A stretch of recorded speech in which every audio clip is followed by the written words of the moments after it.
In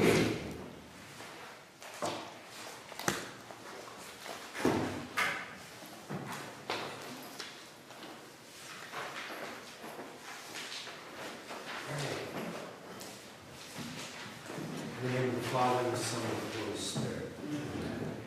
Our Father, who art in heaven, hallowed be thy name. Thy kingdom come, thy will be done, on earth as it is in heaven. Give us this day our daily bread, and forgive us our trespasses, as we forgive those who trespass against us. And lead us not into temptation, but deliver us from evil. Amen. In the name of the Father, and the Son, and of the Holy Spirit. Amen. Before we start with any questions at all that you have from the last time, anything that you want to ask? All right. What we're going to try to do this evening is kind of develop the tools that we need to understand Bonaventure in a way that does not kind of imprison him in the critique, in the Aristotelian critique of the 13th century. And in order to do that, we have to get ourselves kind of outside of our own training and our background. Because what's happened for a very long time is that Bonaventure is interpreted basically in relationship to an Aristotelian paradigm, and that whenever he kind of fails to measure up to that paradigm, he's always kind of seen as the lesser theologian. And then a way to articulate the idea of him being the lesser theologian is to say, well, he's a mystical theologian. And so he's put into the category of mystical theologian, and he and Bernard of Clairvaux. And then when we attempt to read him, we run into the prejudices against mysticism, which have been very much a part of the modern world, and very much a part of a reaction in the modern world against something that we'll look at later, against kind of a form of rationalism and mechanism that invaded both the humanities, but also the physical sciences. And it created a world in which everything was closed in upon itself.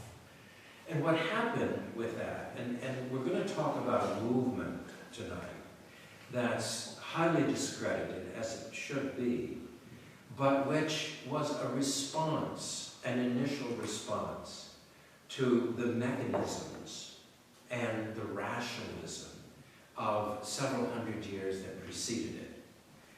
There was a group in France who, around the world, people were beginning to run into a problem with history.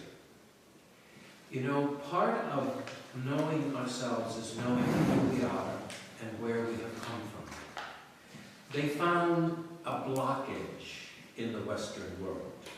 And the blockage was, they said, we have really no history that tells us anything about ourselves. All it tells us about is what somebody else tells us happened. Now there's some truth to that. And the historical profession itself attempted to break through that with something called social history, which began kind of at the end of the 19th, beginning of the 20th century. Social history said we cannot learn much about history from these sweeping, overall, intellectualized interpretations of historical phenomena. Things like Gibbon's rise and fall of the Roman Empire, things like Hilaire Belloc, and things like Lord Macaulay and the others. These kind of, they are all interpretive. I don't know what, when you were in grade school, what your American history looked like. But I know when I was in grade school, it was constructed as a political tool that favored the whole story of England over and against the rest of the world. You know, they even developed a name, La Leyenda Negra, the story of the Spanish foundation and Spanish settlement of Central and South America. They were always presented in the history books as monsters of some kind. Well, the city on the hill in New England was, of course, the shining star of the whole American experiment. We might want to reflect on the fact that with all of the trouble that there was in Central and South America, the Spanish conquistadores eventually intermarried with the native populations, kind of created new civilizations and a new way of being. The city on the hill, the light on the hill, of course, either exterminated them, the natives, or put them onto reservations and got rid of as many as they could. A policy that was certainly developed by Oliver Cromwell when he invaded Ireland with the idea of taking all of the natives and putting them on a reservation in the west of Ireland, if not. And with the great line was to hell or cannot. If you weren't going to go on the reservation, you would die and go to hell. So anyway, so whatever the whole thing is, however this whole thing was constructed, it did not tell us who we were. It told us who Gibbons wanted us to be. It told us who Belloc wanted to be. It told us all those kinds of things, all these sweeping histories, history books, all this kind of stuff. But it didn't tell us anything about who we were. So this quest then began to develop of a need to be able to discover our own story in a way. And there was a group in France, actually in the 20th century, who were particularly effective at this. And that group was founded by a man named Jacques Lacan, who was a French psychiatrist. Naturally, where is he going to look for the answer to the story? Also Derrida, if you've heard of him, Michel Foucault, and then phenomenon available to the individual person. There is an example of that in scripture studies, if you know who Rudolf Bultmann is. And there is an example of that in scripture studies also in the etiological methodology of Hermann Gunkel, where basically what you do is you take the present and you use that as a tool for the interpretation of the past, but you take it as a tool for the interpretation of the past as an individual thing, and not to create a brand new ideology that covers up the particularity of the past. Social history attempted to focus on the particularity of the past. For instance, if you wanted to study the Reformation, you could pick up the great sweeping histories of the Reformation. But social history said those are of no use to us. But we have to go to a particular place, and we have to find out every single particular thing that we can discover about that place, so that the history of what we might even call minutiae became the subjects of doctoral dissertations in the attempt to rebuild a realistic sense of the past on the basis of the lives and the testimony of those people who lived there and actually created the society and participated in it. You can find all sorts of examples of social history in many of the history books of the early part of the 20th century. But this seemed to be, this crisis of history and of meaning began to be responded to by the deconstructionists, one of whom, as a Catholic priest, attempted to enter into it through an analysis of the language of those people who participated in the events. So with De Certo, we have a language analysis saying that language carries the reality of the culture much more so than rationality or mechanism of any kind. And in the process of doing that, then, they attempted to reinterpret the past. De Certo, in his article Mystic Speech, which you have, goes back to the 16th and 17th century to deconstruct the phenomenon of mysticism. But in going back to the 16th and 17th century, he's not saying that that is not a valid process for the 13th and 14th century. What he's saying is it was so highly refined in the 16th and 17th century that it's a convenient how it works and what it really is.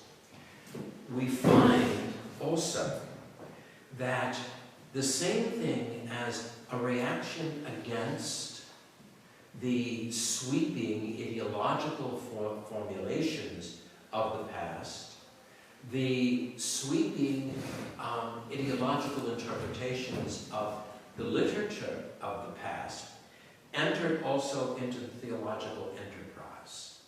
And I'm going to read you some synopsis of Karl Rahner, for instance, who says, "The apparent absence of God from the daily consciousness of our era is not such a bad thing, for it means that we may have finally escaped from the idea of a particular deity who is one item among all the others. We began with the idea that the silence, the absence, or apparent withdrawal of God may serve to liberate us from idols. In our dispossession of God, we may at last be free to discover the mystical presence of the true and the living God." So what he is saying is that we are imprisoned in conceptual theology, and that we have to break the concepts in order to experience or find the reality that the concepts had pointed to.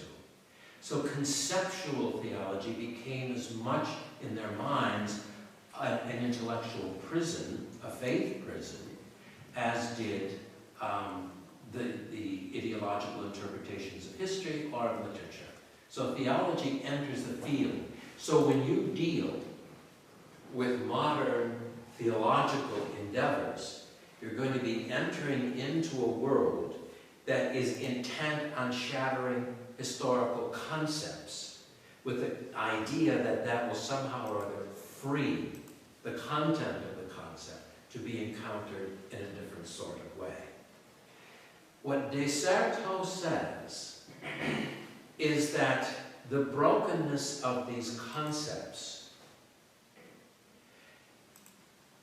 in some way enables us to understand that a new way of entering into the phenomenon of a mystical experience of some sort.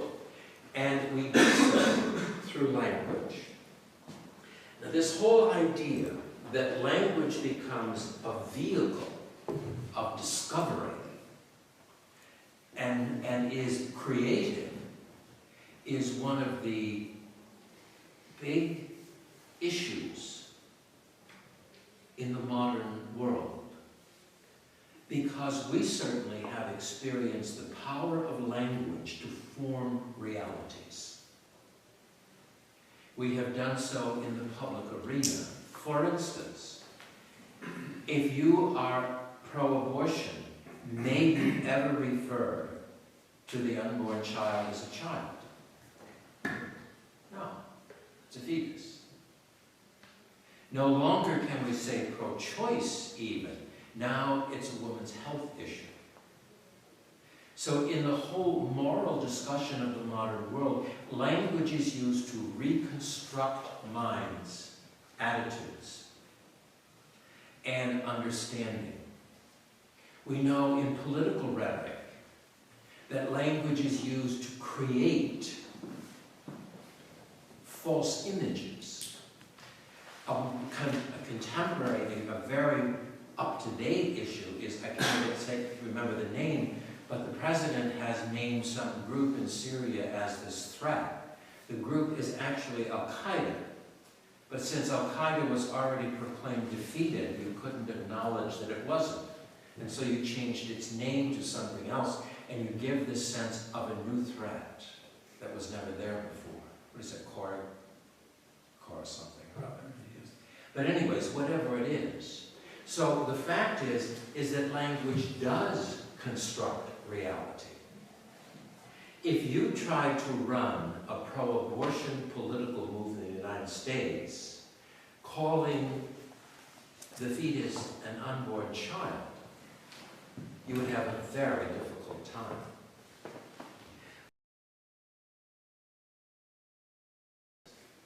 and then you project that as an element of liberation and freedom to destroy it, who cares?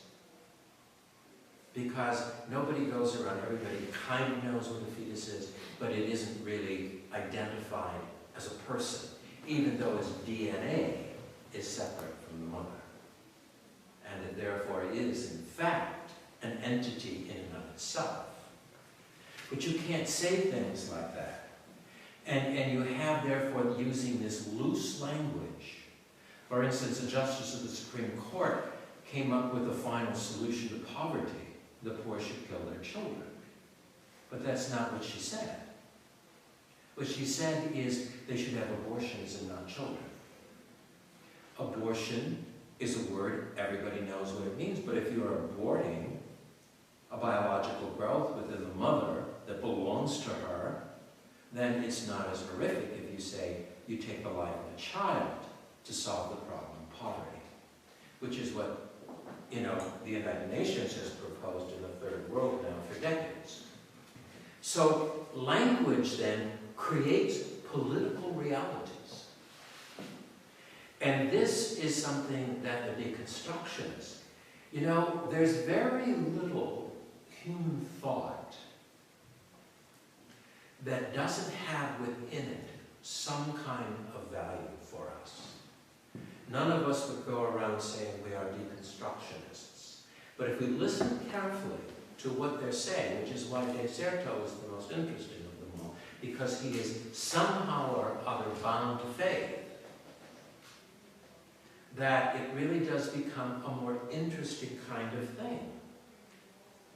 And when it happens, then, we don't have to agree that there is a flaw in the deconstructionist understanding of reality.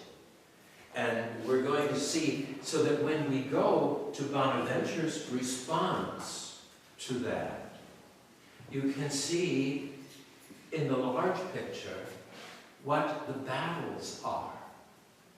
Because Bonaventure is objecting to language that he feels does not represent the reality, and which is why he takes on Aristotle.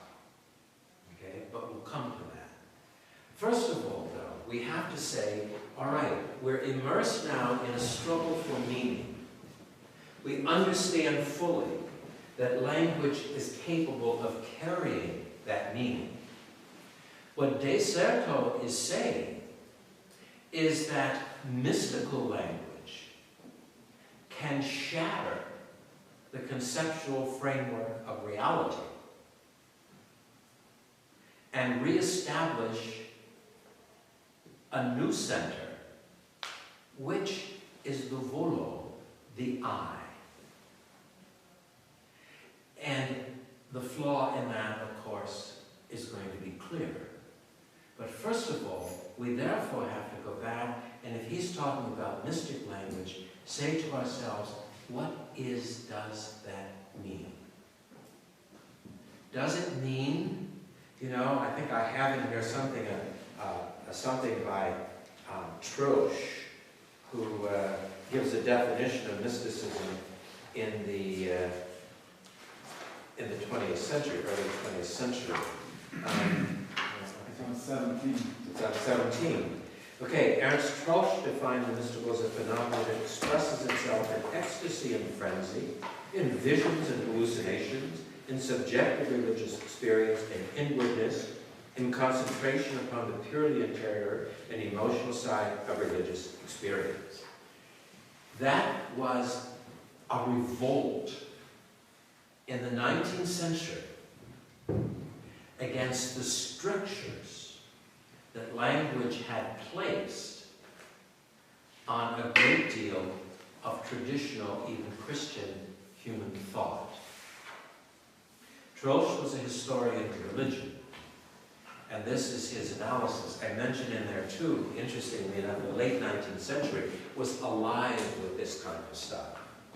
It was alive with spiritualism. It was alive with one of the founders of the Theosophical Society was Madame Blavatsky, probably one of the more bizarre characters. If you look her up on the computer, hard to follow. But there isn't anything, I mean, she was everywhere. She was everything from a charlatan and a fraud to a cult leader.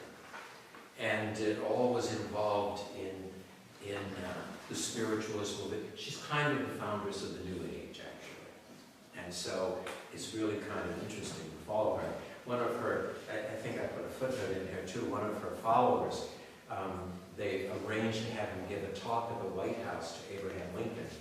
And it's where one of Father Ross got one of his great lines, was always, I suppose that people, this is something people would like who like this kind of thing. And was Lincoln's response to the whole thing, about as non-committal as he could get.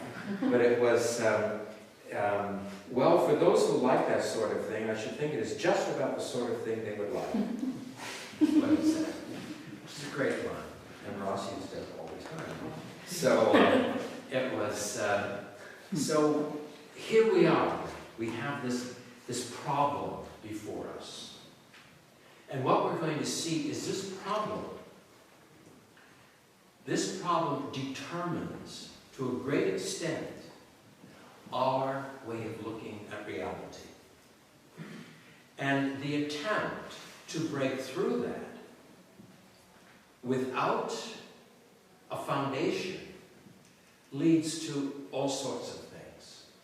Radical feminist deconstructionism is a child of the deconstructionist movement. It's what decided that that sex and gender were different, and that gender was a social construct, and that lies philosophically at the root of all this transgender sort of thing.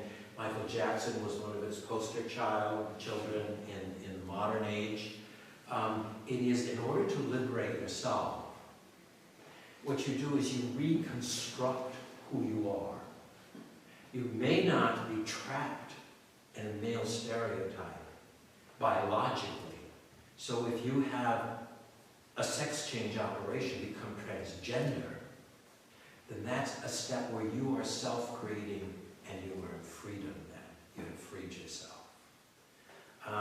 Jean Lyotard, one of the French deconstructionists said, and that should be done with pain, with the pain of surgery, because it is in pain then that the old self dies and the new self can come into being. So it's very exact. It's where all this stuff comes from and all that. It's all founded on this kind of thing. And so what we want to know is there a response to this which is not encased in a language which is non-communicable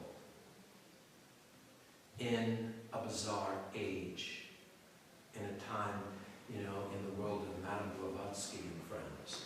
Is there some way to move beyond and through this maze? The positive thing of what Descartes says is that yes, there is a way. Through the mystical language. Mystic language can somehow or other impact this. So then, what is mysticism then? If we're going to speak a mystical language, then what is mysticism? There is a tendency to say, well, mysticism is kind of a monadal phenomenon. You can have Hindu mystics and Buddhist mystics and Christian mystics and so forth and so forth. It's all the same phenomenon. It's not true. It's a radically different phenomenon. Christian mysticism is unique unto itself. And we're going to see in some ways why it is unique. There is a professor, just retired at Durham University in England, Andrew Louth, L-O-U-T-H. He is, obviously the name like Andrew Louth, he's not a Russian, but he is a Russian Orthodox priest. And he's made himself look like one. But he has written a great deal on this, and he has some insights into it, which is pretty interesting. He says, I became convinced that the phenomenon of mysticism is not in the least a matter of facts, but rather strategies of thought in interpretation with the real, though not always focused, agenda. I've begun to realize that the mystical dimension is much more serious than our current idea of mysticism envisions. In the Fathers, it involves a reconfiguration of what is involved in committing ourselves to be transformed by God's grace, transfigured or reconstructed in the image of God. In the language of the Fathers, deified, not an individual quest, but rather the rediscovery of our humanity in Christ, the ecclesial and sacramental dimensions are part of the mystical. All right, so basically, he hasn't given us anything very concrete, but what he is saying is that mysticism is a process for him. A process that brings us into the Eastern understanding of humanity, which is deification. And in that, then, it reconstructs our relationship to God by moving inside of the divinity, or the divinity inside of us. It's not about special experiences, but about a radical opening of ourselves to God. So, Lao has something interesting to say about it. He has now introduced mysticism as a process of becoming. Okay? But probably the one most helpful to us is Louis Boyer. I don't know if you know or heard of Louis Boyer or not. Louis Boyer was a theologian, a liturgical theologian. He was a member of the Oratory of Paris, and he was one of the participants in the Second Vatican Council. Boyer says that most commonly the mysticos, had to do in the Christian tradition with the meaning of Scripture. And he said, in the context of the liturgy, where from the 4th century is frequently used to designate the liturgical texts and ceremonies and even themes of liturgical furniture, such as altar and so forth, tabernacle and so forth. So what he's saying is that to go back into Christian mysticism, its first use was in relationship to Scripture and liturgy, the foundations of the experience of the Christian life and the knowledge of this Christian life, okay? And so he says, basically, in the Fathers, it refers primarily just to the Christian life. The Christian life is mystical in a sense. The word, he says, is rooted in the Greek word me, which we transliterate why. And it suggests keeping the lips together, being silent. It's kind of a secret. It comes from the word secret. And hysteria is simply the adjectival form, and it suggests something hidden, something secret. Boyer argues that the similarity between the Christian use and the Greek mystery religions is purely superficial. It is a human thing, but the word mystical in relationship to Christianity has very little to do with the Greek mystery religions, almost nothing, because it's anchored in liturgy and Scripture, which they did not have. And so at the heart, he says, is the understanding of Christ as the divine mysterion, an idea created or central to the letters of St. Paul. Christ is the mystery. Anything mystical then has to do with the Christ. And then he says the secret. The secret is a secret that has been told, but despite that, it remains a secret, because what has been told cannot be simply grasped, since it is God's secret, and God is beyond any human comprehension. For the Christians, the whole of what they came to call the Old Testament finds its true meaning only in Christ. And this is a good example. He says that the secret is told in the Old Testament, But no one knew it, even though it had been told, because they had not yet known of the Christ.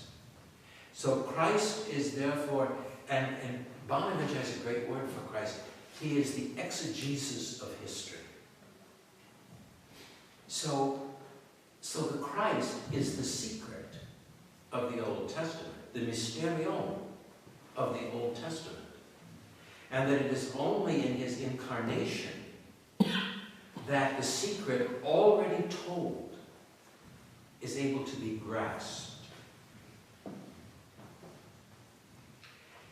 In that, then, what Boyer is saying is that Christian mysticism ultimately is the discovery of the hidden Christ. Whether that is in Scripture, whether that is in liturgical action, liturgical symbols, it goes into and it feeds into Boyer. I think I had his years down here.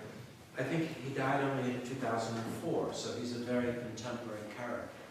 1913 to 2004, it's a long time.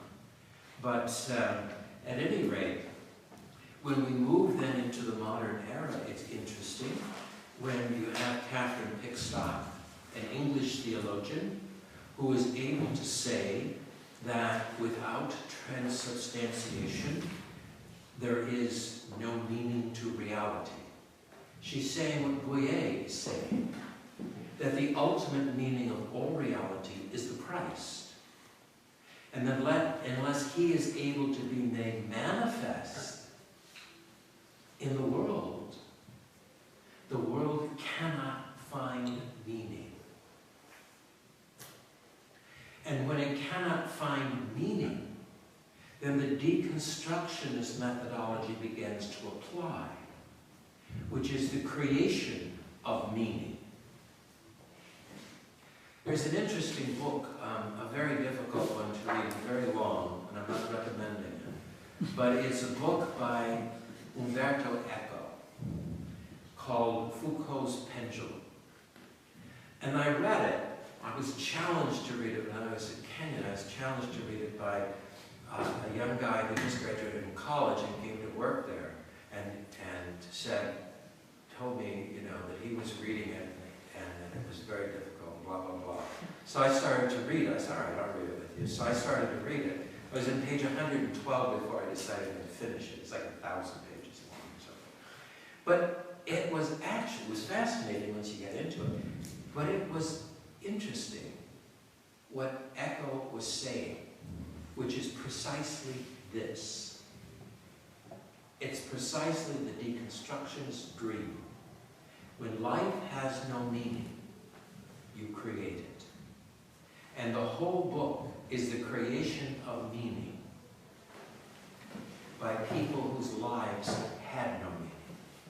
The difference with Eco was he said every person has a moment in their life when they realize the full potential of their personhood. After that, their life has no meaning. And so they must create one, or they can't go on. So in the story, Foucault's Pendulum story, the boy is 12 years old when he realizes the full potential of his being, and he faces an entire life of meaninglessness unless he can create meaning. And so he buys into the Masonic legends and the occult and all this kind of stuff. And it's a fascinating story.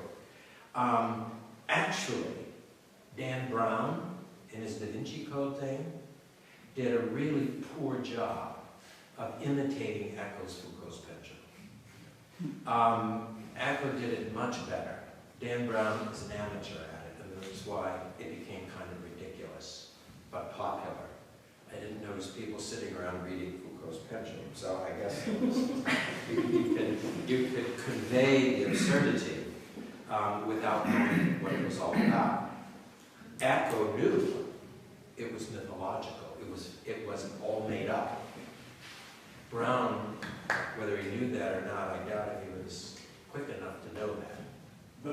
So it sounds like the intent is pretty important here. Language is always creating concepts, and a lot of times people have ill will. They want to create Sure. whatever it is they want to create, whether it's political or religious or whatever. Brian Brown, for example, is that right? So intention becomes very important. And so even as you describe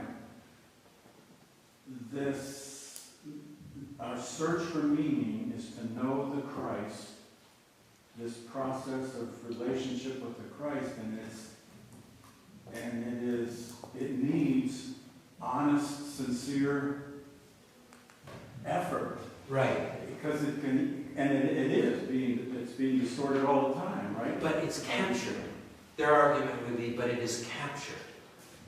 And it's captured in a conceptual framework which was constructed by rationalism and mechanism. And so it cannot, the concepts that we have cannot be free.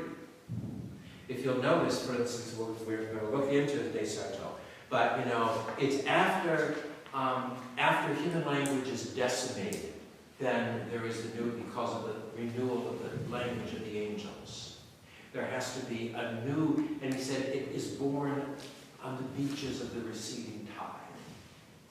And he ties it into the destruction of societies and the failure of, for instance, the crisis of Christianity, where it no longer is able, it no longer holds its place within the society.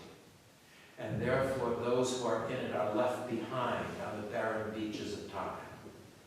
And so, in order to recapture that vision, that dream, they switch and speak the language of the angels, which recreates, Teresa of Avila says, a place where I can go, where I am free from all the rules and all the superiors, and can wander freely. So the language of the angels, he argues, she argues, create a place to be, a place to go in the midst of a tumultuous world. And in there, you encounter the object of your language. That which, what set Descartes on this journey was, first, I can't remember how he got interested in it, but in the 17th century, I don't know whether any of you have ever heard of the Devils of Loudun. Have you ever heard of that? There was a movie called The Devils. Who was the big name in that movie? The guy that makes all those strange movies with multi-colors and sounds and stuff. Anyways, whatever it is. And there was a play. There were plays about it, all this. Well, it was a case of a possessed convent. There's a Polish film that's very good called Sister Joan of the Angels. There was an order of a convent of sisters that was possessed. And they wanted to send an exorcist. And they made a mistake, and they sent a Jesuit priest, a kind of a simple guy, by the name of Jean-Joseph Surin, S-U-R-I-N. And by the time they realized their mistake, they couldn't catch up with him to bring him back, so he arrived as the exorcist. Well, his first outpouring of sympathy for the plague that had fallen upon these nuns was he didn't know what to do. So out of sympathy and compassion for them, he told the devil, leave them and come into me. And the result of it was, ultimately, the convent was free. Sister Joan became kind of a celebrity because she had been released from the power of the devil. But Surin was quite mad by the time. He probably was quite mad when he went into it. But his life was, when he would speak, give parish missions and stuff, huge crowds would be converted to the faith and everything, and then he'd go home and try to kill himself. And he was put into padded cells, and he was all this kind of stuff. Well, Descartes was fascinated by that. So he's written lots on Surin. And that's how he got interested in mysticism. Because what was the language that Surin used to attract all these people into the church when he himself was a madman?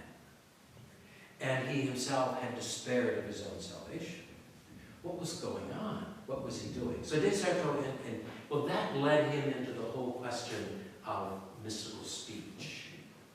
because certainly Soran could not be speaking of his own demons and draw people to the sacraments of the church. So that's what got him interested in all this. And then he went on, as we see. But underneath it all, the word mystical, and we learn this, of course, from Boyer, the idea is that it is the quest to discover the secret of meaning, of reality. And when in fact that secret is embedded, as it was in the 16th and 17th century, he says, in the institutional church, that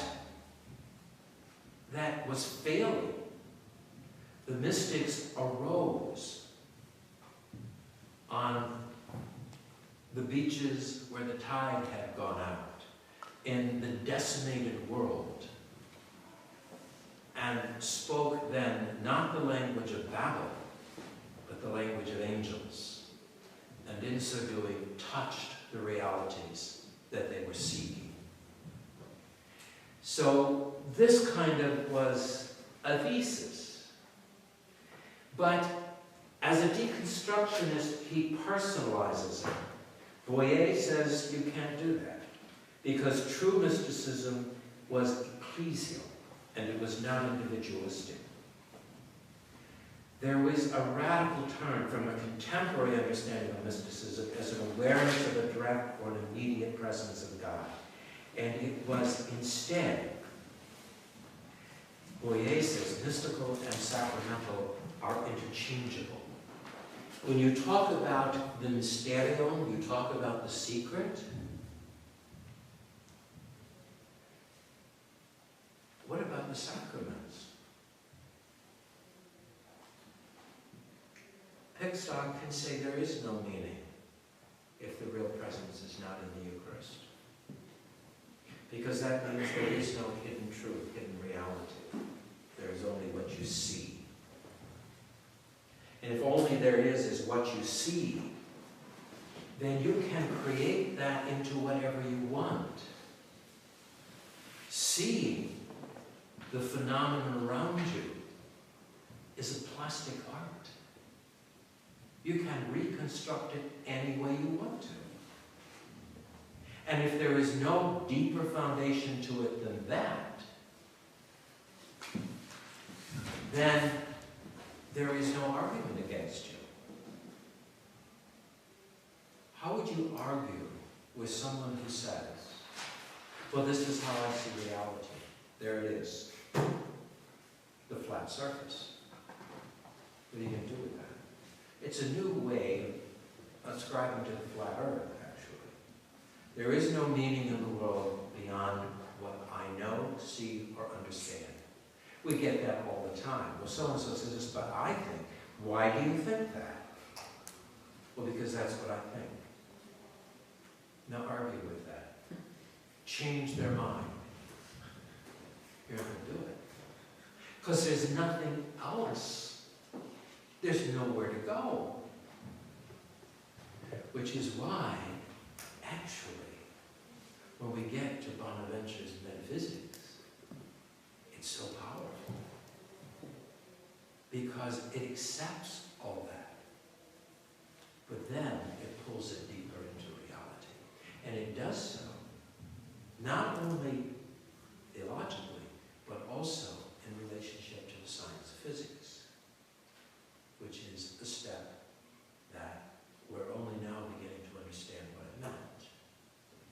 But anyway, the patristic sense always stands outside of ourselves, embedded in the scripture and the sacramental life of the church.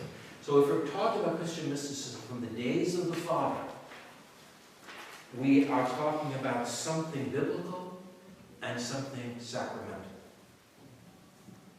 The secret, that which is hidden, is in the scriptures and in the sacraments. And that is the place of discovery. Whereas the contemporary sense seems to reside within the awareness within simply an individual. So now we have a great difference. Christian mysticism is anchored in Scripture and sacrament because it knows that the true discovery of the hidden, the secret, is to be found there. And so it turns there to discover its own meaning. And it presupposes that there is something beyond themselves. All you have to, I'm not on Facebook, so I don't know what I've heard. All you want to do is you want to know where there are no secrets. You know? Where everything is just out there.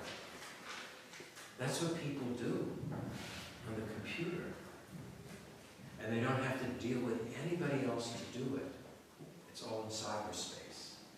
And somehow or other that seems therapeutic for them. But it is actually a prison for them. Because they're creating their own realities that entrap them. It's like that. There's a great book, I think I mentioned it before, but Max Weber's book on the Protestant Ethic and the Spirit of Capitalism. He's got a great line in there. That in talking about predestination and election, he said that the true believer, the elect, were part of what assured them of their election was their good fortune on earth, and so the acquisition of money, the acquisition of wealth. And so in the end, however, he says they became imprisoned with that, and so he said that which was supposed to lay lightly on their shoulders like a cloak became an iron cage. Well, the iron cage also comes with the modern construction of personal realities into an impersonal public. It comes back then to entrap you in your own superficiality and your own shallowness. And you can't get out of it. You have to be broken out of it. Whether that is through a personal crisis, or through an effective intervention of some kind from outside, or even a relationship that is unsustainable in the world of cyberspace.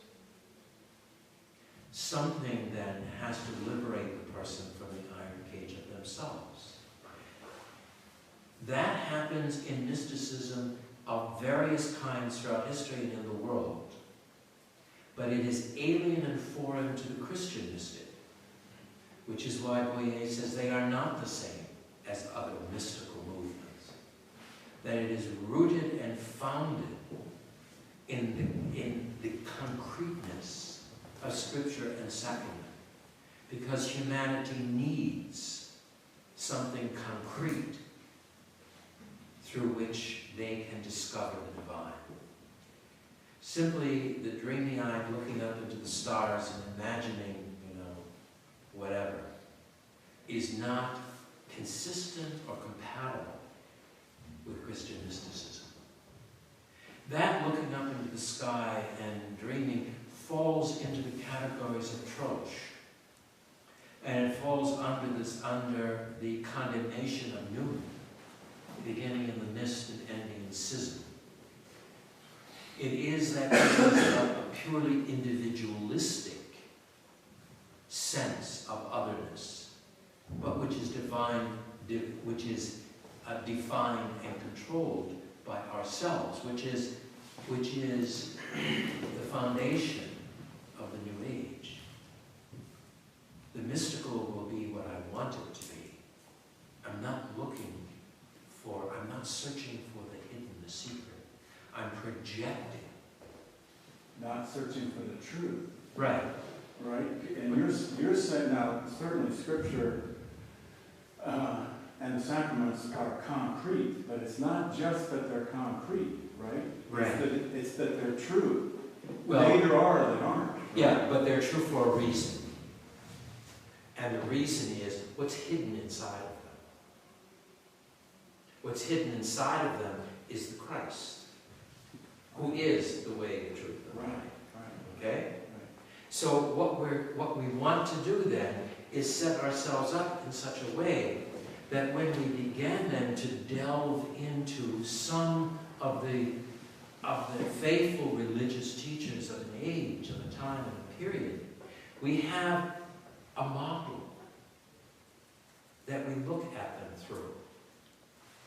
And if, in fact, they say Bonaventure is a mystical theologian, then this is the definition of that. That it is seeking that which is hidden. Essentially, for him within creation itself, which is Scripture and sacrament. He says theology is the reading of the book of creation. What are you looking for? You're always looking for the Christ. Bonaventure is going to tell us how we find that, and what it is, and why it's there, which is part of his metaphysical process. And we have to do this kind of preliminary stuff, because if we don't, we'll take his scholastic language and we won't understand what he's doing. We'll be comparing it with what we already know and have learned. And in so doing, we will impose upon it a language and a meaning which it does not have. So the first thing, introduction, what we have to do is liberate Bonaventure from subsequent history, so that we can see what he's really saying. Descartes is really interesting in this as well, because he says that part of the problem of our interpretation of medieval theology is that in the 16th century, not before, but in the 16th century, that the different kinds of theology were designated, what he says, they were designated adjectively. So you have patristic theology, mystical theology, positivist theology, and so forth. All of those, he said, were adjectives for a common quest. After the 16th century, he says, the definitions become substantive. So the categories are broken from each other. And you either are going to look at mystical theology, or you're going to look at patristic theology, or you're going to look at positivist theology. And you're not going to understand the connection between them. You're going to see them as separate disciplines. We run into, and I think I mentioned this too, we run into this with some of the modern theologians.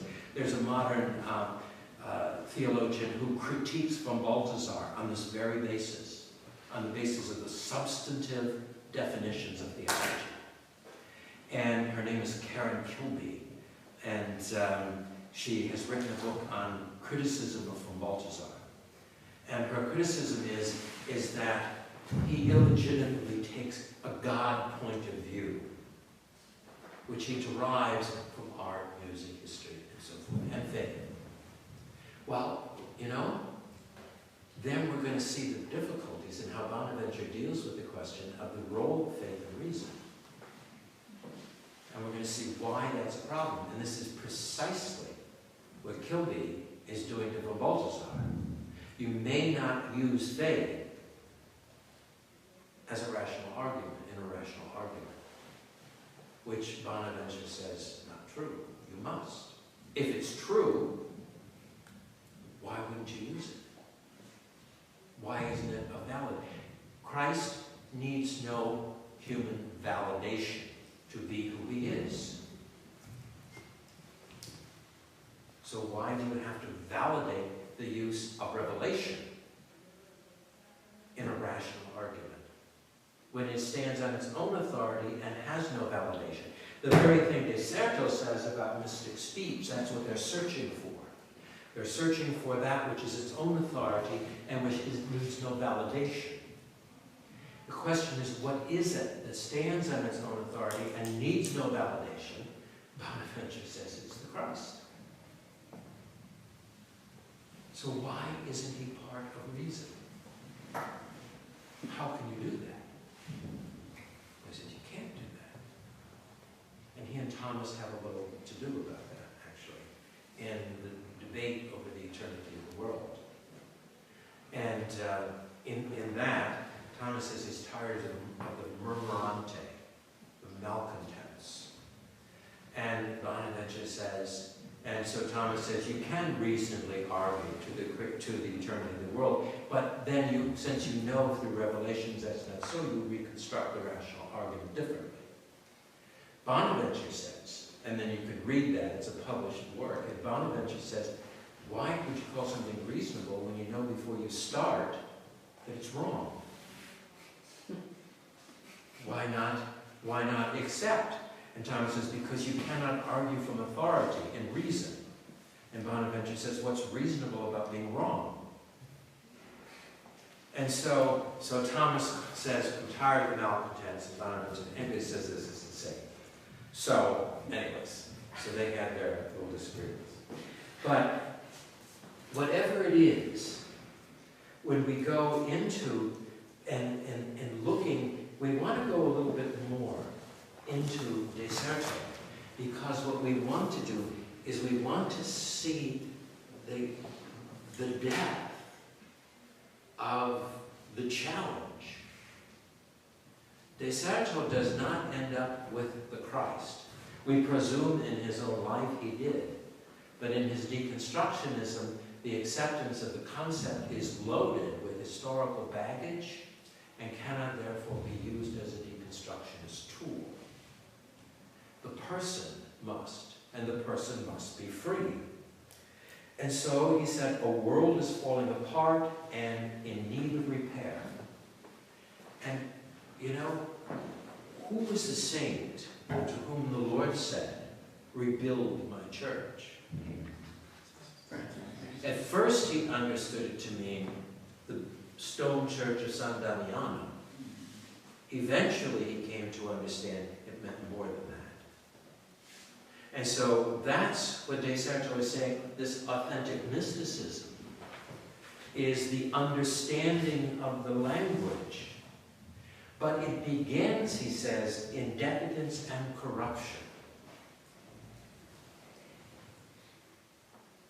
And so when we get then into the beginning of the 13th century, we have a highly, while we have great men as popes, we have a highly secularized papacy.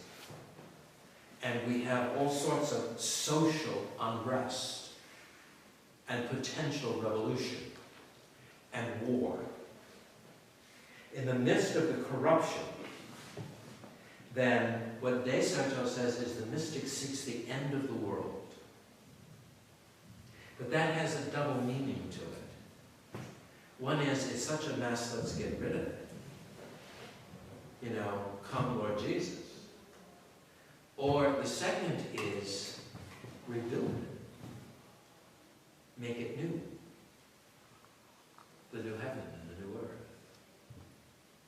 Okay? So the text of mysticism used the word night to describe their global situation. And they experienced that personally as an existential question.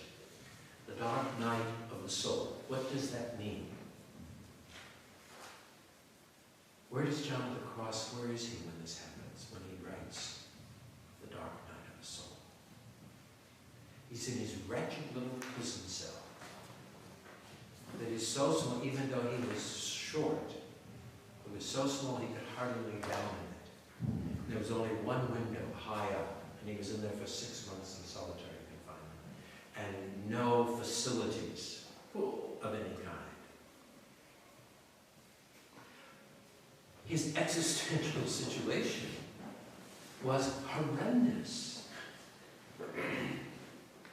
And so what happens then, as this experience, and he's in there because he's trying to reform the Carmelite friars along the models of Teresa of Avila, and they don't want to be reformed.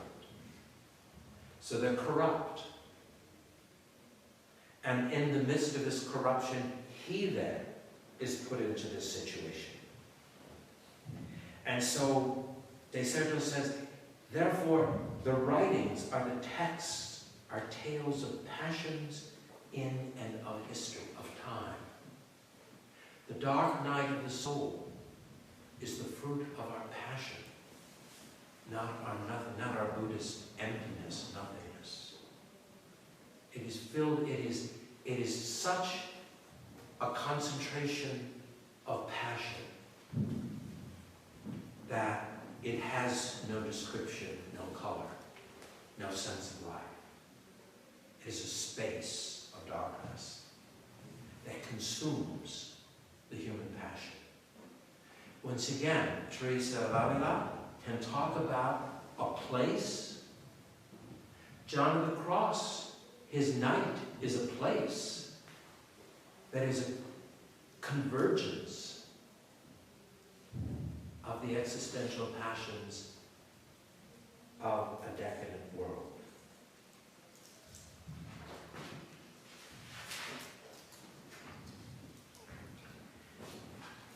So Desartaux then goes on, and he says, all of these writings display a passion for what is, for the world as it exists, for the thing in itself.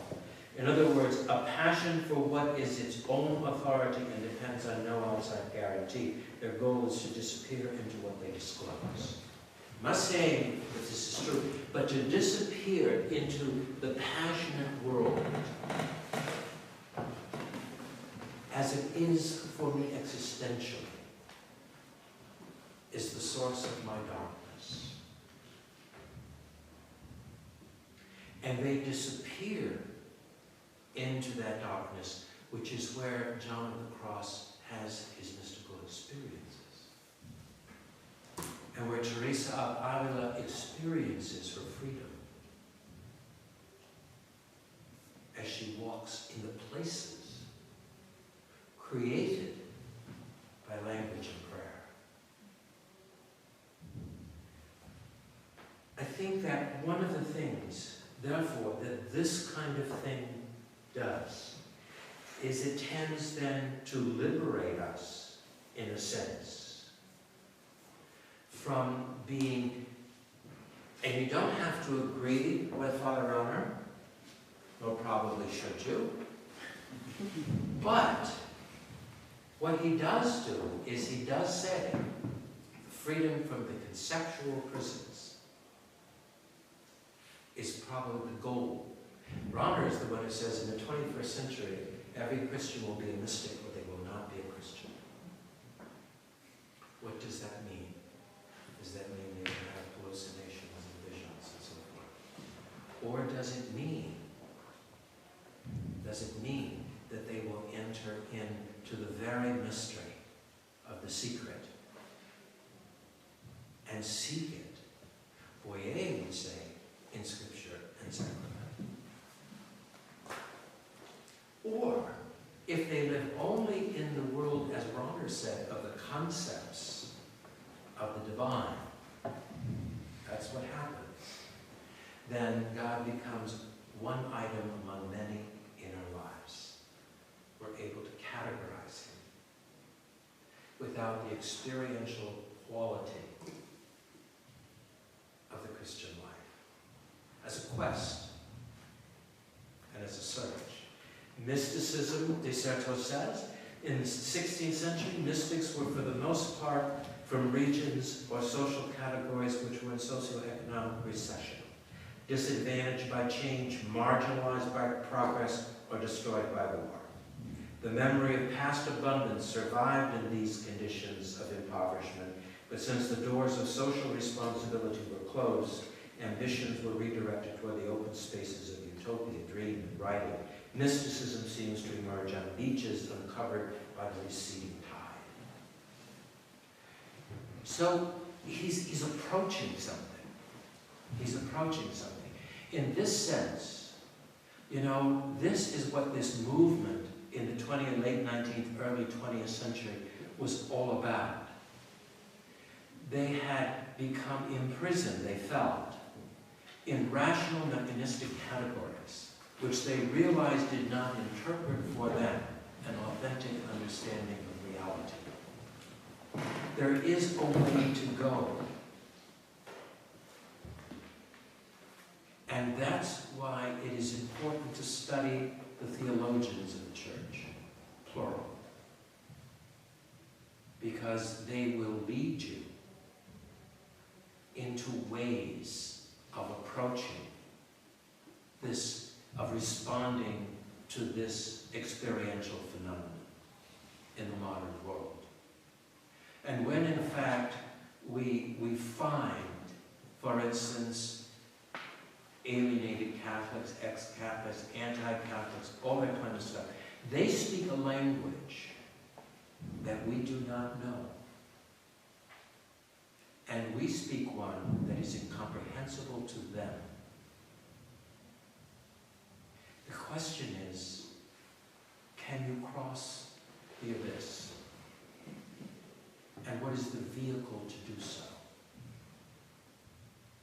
Ultimately, the vehicle is the Christ who is love. But love must be communicated to be grasped. And that's what the quest then should become. Here they are analyzing. Here what they're trying to do is say, this is the issue. Religion, De Soto says, is they were experiencing the humiliation of the Christian tradition, the fundamental decline of their institution of experiencing the decline of a sacred world. I think that's very relevant for us in the modern age. Mysticism, then, he says, becomes the anti-battle. It is a search for a common language after language has been shattered.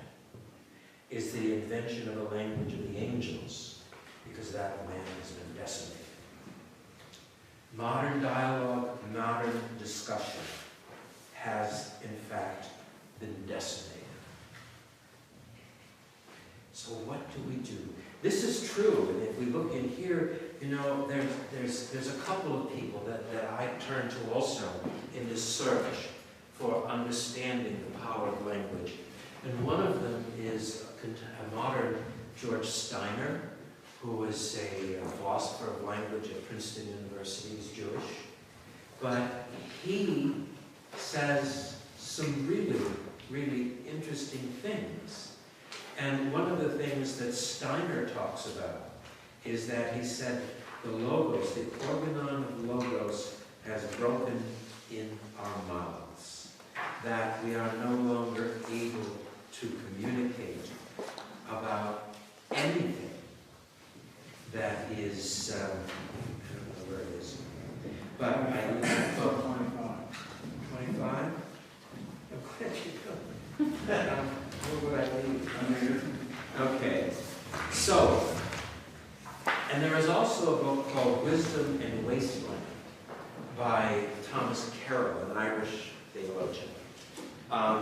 The first 60 pages of the book are about the problem of language, scripture, modernity, and so forth.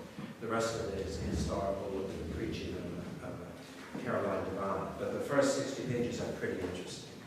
George Steiner also, moves into that. So Carroll says, with the prophets there is revealed from age to age the mysterious design of the Almighty, who is the Lord of history as he is of creation. Carroll sees the present age, as does Steiner, as an age that has lost the mystery of language that reveals the deeper hidden reality of the other, which is a postmodern term. But the other, in this quest for meaning, is the Christ. It is the hidden one. He is the secret. The other is the secret. He sees our age as an age of vulgarity. And he moves into the Goethe's four ages. That is, and the fourth age, the last age, is the age of vulgarity. And he asks for the renewal of the age of the poetic, which is the first age. Steiner's proclamation that the Logos has broken in our mouths. Mysticism seems to emerge, and Nietzsche is uncovered by the receding time. The rejection of Christ is the ultimate barren beach of time, and the loss of biblical allusions in modern discourse is the loss of that mystery which lies behind any meaningful communication of reality, for it is the loss of all meaning. One of the things that Carroll does very, very effectively is he shows how biblical language contains common human concepts of understanding. And he goes to, have any of you ever read the poem The Second Coming by William Butler Yeats? You all should read that. I mean, it's fascinating. Yeats was one of the neo-pagans of the literary revival of 19th century Europe. And in that poem, The Second Coming, the whole thing, the whole idea of the loss of civilization for a pagan is couched in biblical terminology. And that's, Carol uses that to say that today you could not communicate that because the biblical allusions would not be able to be recognized. No one would know what they were. His point is, once you lose the word, you lose the meaning of words. There is no language without the logos. It is Babel. And so without the return of the word to language, we talk in terms of meaninglessness. And language becomes simply a tool in the hands of others for the sake of power. And we see that, certainly, as part of the modern phenomenon. Steiner has a book out, published in '89, called Real Presences. And it's really interesting because he takes the idea of the presence of the word in words. So language then becomes a vehicle, a true vehicle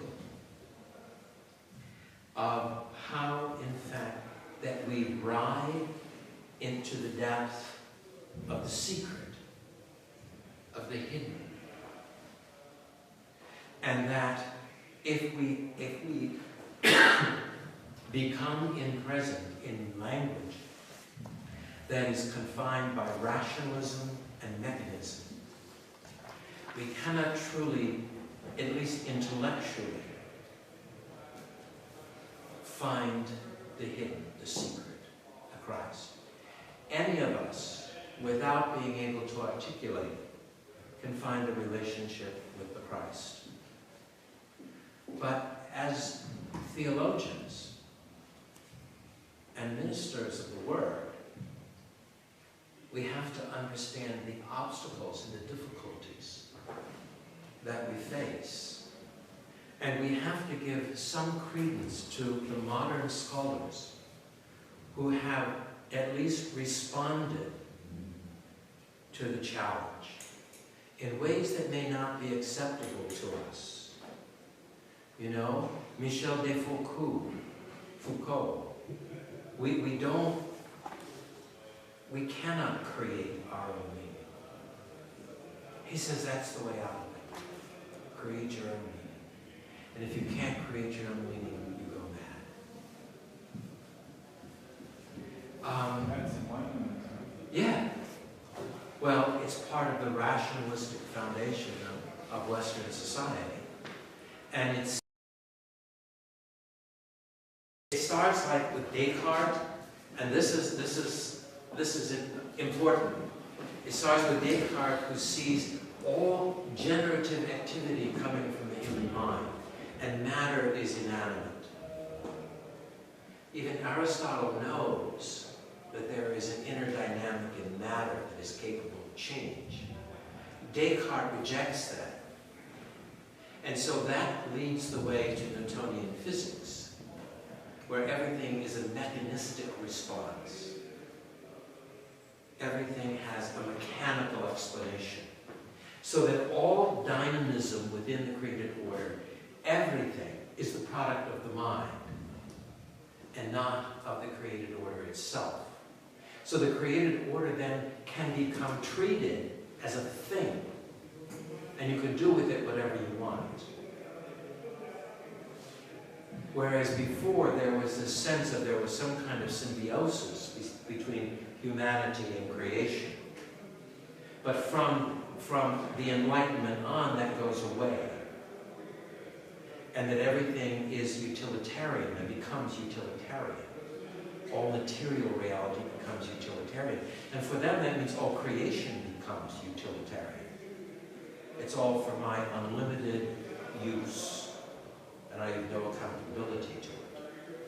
And all we have to do, of course, is read the history of what happens to the created order in the expansion of the rationalist Enlightenment society. It's devastating. It's devastating. All right, let's take a break then, okay? 10 minutes, is that correct?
Did you read it?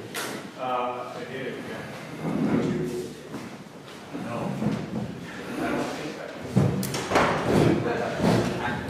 So there's right now, people elaborate on this. It would be very hard for it to prepare in the library. You know, I was talking about Carol's use of the poem, The Second Coming, to show how one of the neo-pagans during the 20th century, the language that is there. So it's short, it's only half a page, so I'm going to read it to you and see if you hear it, okay? So the Second Coming, first of all, the very name of it is a Christian concept, okay? Because turning and turning in a widening gyre, the falcon cannot hear the falconer. Things fall apart, the center cannot hold. Their anarchy is loosed upon the world. The blood-dim tide is loosed, and everywhere the ceremony of innocence is drowned. The best lack all conviction, while the worst are full of passion and intensity. Surely some revelation is at hand. Surely the second coming is at hand. The second coming? Hardly are those words out when a vast image out of Spiritus Mundi troubles my sight. Somewhere in sands of the desert, a shape with lion body and the head of a man, a gaze blank and pitiless as the sun, is moving its slow thighs, while all about it real shadows of the indignant desert birds. The darkness drops again, and now I know that 20 centuries of stony sleep were vexed to nightmare by a rocking cradle. And what rough beast, its hour come round at last, slouches toward Bethlehem to be born? You know? You have to be a Christian or know Christian language to understand what he's saying. He wrote this in 1916. The First World War was raging, and so forth. Okay? So that's what Carol's talking about. This mode of language communicated a reality that without that language you couldn't say. How can you talk about the end without the concept of second coming, without, the coming of the Antichrist, without all of these kinds of things? What kind of meaning does that have? But there it taps into a wellspring. You begin to understand what beast its hour come round at last, slouches toward Bethlehem to be born. I mean, it's powerful stuff. At any rate, what happens then is that we find, and I do mention this, there is a book on the eternity of the world. It's a translation. The one here is not the one I'm familiar with, but there's other translations of it. One of the great battles in the Middle Ages was, as I said, I think once before, about Aristotelianism versus what was known as theology before that, which was a combination of all the things, and especially found in the sacred scripture. So, as in every great argument and cultural dissonance and intellectual conflict, there's a moment of definition. And the moment of definition is about the issue of the eternity of the world. Because Aristotle postulated that the world is eternal. And so those who opposed the introduction of Aristotle to the College of Arts were saying, look what you are imposing an untruth as a foundation of your intellectual pursuit. So Thomas said, and so what Aristotle said, they said, is irrational.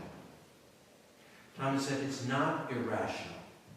And he outlines the argument about why it is a rational argument. Then he corrects it with faith. Bonaventure starts out by presuming that the world is not eternal. And then he proceeds to give arguments as to why it can't be eternal.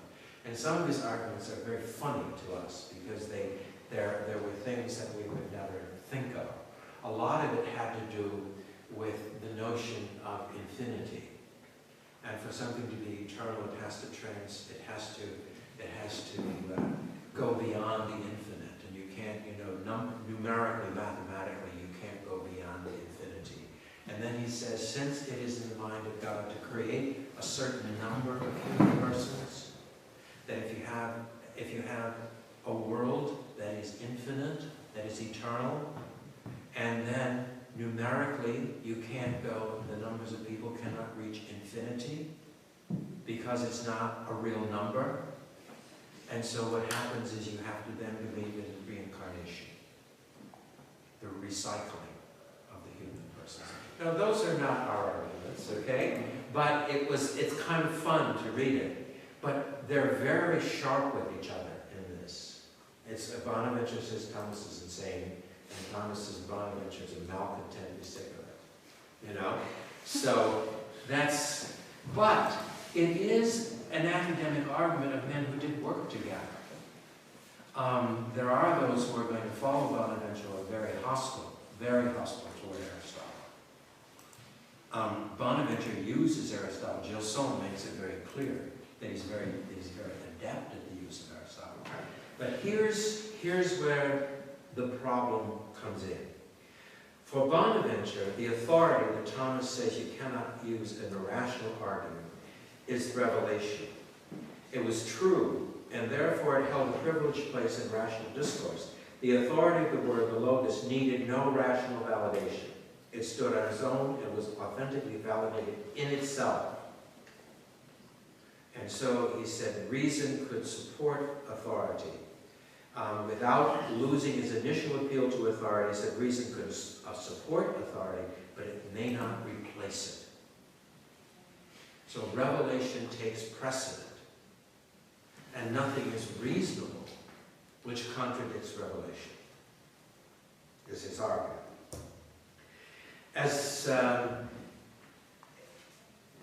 But the same scientific discipline that gave Bonaventure the insight into the nature of light now in a very advanced state begins to reflect Bonaventure's understanding of the role light played as the first form of the whole created order. So we have to turn toward Bonaventure's metaphysics of light. And there's a little bit of background to that, which I think is fairly important before we go into what David Bohm says. But, and by the way, there's a bad citation in this. I give an internet citation that is no longer accessible. So if you want to find it, you just simply put in implicate order, and it will come up for you. And then you don't have to go through all of this stuff here. The bottom of page 29. All right. So what happens then is that Bonaventure says this. There was a professor at the University of Oxford, the Bishop of Lincoln, by the name of Robert Grosseteste. Robert Grosseteste taught most of the early Franciscans at Oxford. And it was in Oxford that the study of physics first entered into the curriculum of Western Europe. And Grosseteste, as a theologian before the substantial division of the fields of theology, Bonaventure writes a book called The Reduction of the Arts to Theology, the arts being all fields of knowledge. All of them must eventually converge into the theological enterprise. So physics was not a separate art. It was part and parcel of the intellectual pursuit of the theologian. What Grosseteste said was this. He said that light, according to Genesis and the prologue of John, is in fact the Christ. And that in the beginning, the ex nihilo, the nothing, was an infinitesimally small point of infinite energy. Just like in Genesis, its nothingness is not an abstraction, it is a negative. It is chaos. It is the Mumu Tiamat. It is great abyss. It has names to it.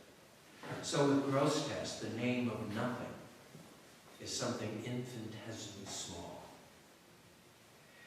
What Grosseteste says, and this is in the first decade of the 13th century, what Grosseteste says, or the first 2 decades of the 13th century, what Grosseteste says is that creation came about when the light, which was the person of the Christ, touched the infinitesimally small point of infinite energy, and it exploded into an ever-expanding universe. So this is the 13th century. There's a book on Grosseteste by James and McAvoy that's pretty interesting.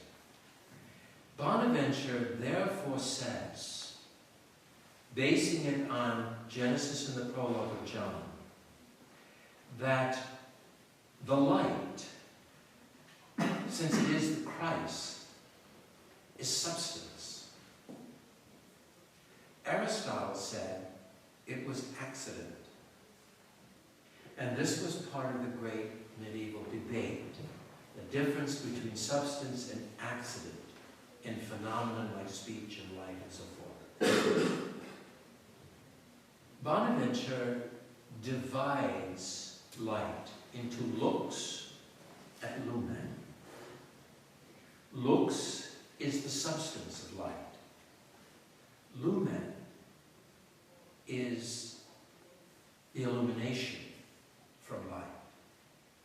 One is a substance and one is an accident. He says Aristotle only knows the lumen. He does not know the lux. And since the lux is the foundation of creation, how can he possibly be a metaphysician, since he doesn't know even the reality that he reflects upon? Abelard did the very same thing when the question was, and when the question was for him, he called the accidents simply names. They did not have an existence. His example was vox et serum. The vox, the voice, he says, is a substance because it is wind passing over the vocal cords. Therefore, it has substantial reality to it. But the sound that it makes, the serum, is a creation of the vox. It is signified by the vox. And therefore, it is not a substance. It is an accident which he calls word or nomen, from whence comes the term nominalist, where that which is observable is an accident, almost, or a signified reality. Abelard uses it for the sculptor. He says the status, the given, the universal, is a block of marble. The statue that comes out of it is what has been signified by man. That's when Bernard went after him. What can you do with something like that? This is the given. This is signified, its meaning is signified by me. What can happen from there? Do you have any idea? Have you ever heard of Berengar of Tours? It became embedded in the discussion and was applied to the Eucharist by Berengar of Tours, contemporary of Abelard. Berengar of Tours said, therefore, Christ is ubiquitous. He is the given. The bread and the wine is signified by man as his presence. Following Abelard, Bernard was right. It was a dangerous thing to do. He was condemned as a heretic. But have you ever heard of transsignification in the 1960s, and 50s, and 70s, and 2014s? You know? It is the community which signifies the reality of the presence. The given is the Christ. The signifier is the community. It was part of the liturgical revolution of the post-conciliar age. And it is exactly Luther's theology of the Eucharist. It is the real presence signified by the community during the liturgical action. After that, if it is reserved, it is done so out of respect for what it has been, but not for what it is. Well, that's the Abelardian proposition. Berengar of Tours took that up. At the same time, you can make the distinction between substance and accident without denying the universality of the accident. For instance, illumination. Is that a universal reality? Yes. But it is a particular phenomenon from lux. And so lux is the substance, and illumination is the accident. Bonaventure says all Aristotle understands is illumination. He doesn't understand that lux is substance. And without lux being substance, he can't understand the foundations of reality. Because lux and energy have created the universe and sustained it. And who is the lux? Well, we're going to look into the book of Genesis and the prologue of John, but it's clear. He says from Revelation that lux is Christus. And so, in that, then, what he says is that light, the role of light as the first form of the whole created order, that everything, the argument then is, and oftentimes, and I used to do this, well then he's a pantheist. But he explains it in a way that in modern language we would say that would be true only if through photosynthesis all plants became the sun. Obviously you don't look at trees, no, there's the sun. It's still a tree. But its life source is the sun, the light. And so he isn't pantheistic, but he sees the first form of all created reality as being the Christ, which means that everything that is exists because of Christ, who sustains it in its being without being the same as. In modern physics, you have, in quantum physics, there's a man named David Bohm. And David Bohm is very controversial, but he says that he proposes a theory of the ultimate universal reality that he calls the implicate order. And he arrived at it this way. What quantum physics is the study basically of particles and their strange relationship to each other. What they observed was that particles that had come into contact with each other could respond similarly and spontaneously to stimuli, even when they were thousands of light years away and thousands of years later. Now, don't ask me how the experiments went, because I don't know. But they realized the atom was not the smallest particle. At that time, they thought quarks were the smallest particle. I think now there's a subdivision of quarks even. But that therefore, all of this traveled on light, which was a combination of waves and particles.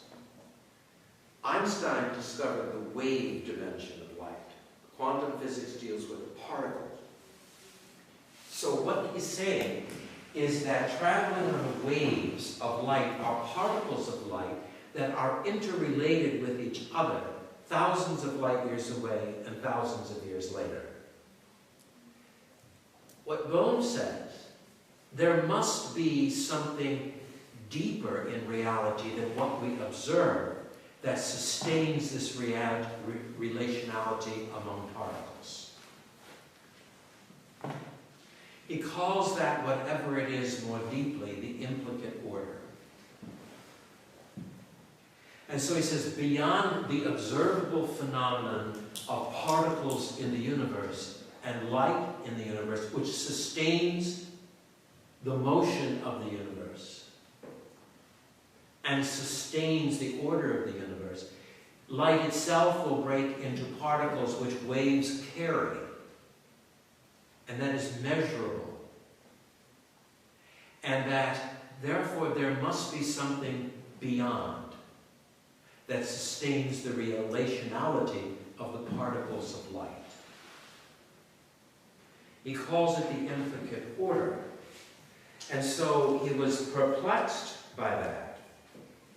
That once having encountered each other, they communicate and respond to each other thousands of light years away, thousands of years. It led him to wonder about the relationality of all matter. He believed the hidden means exists.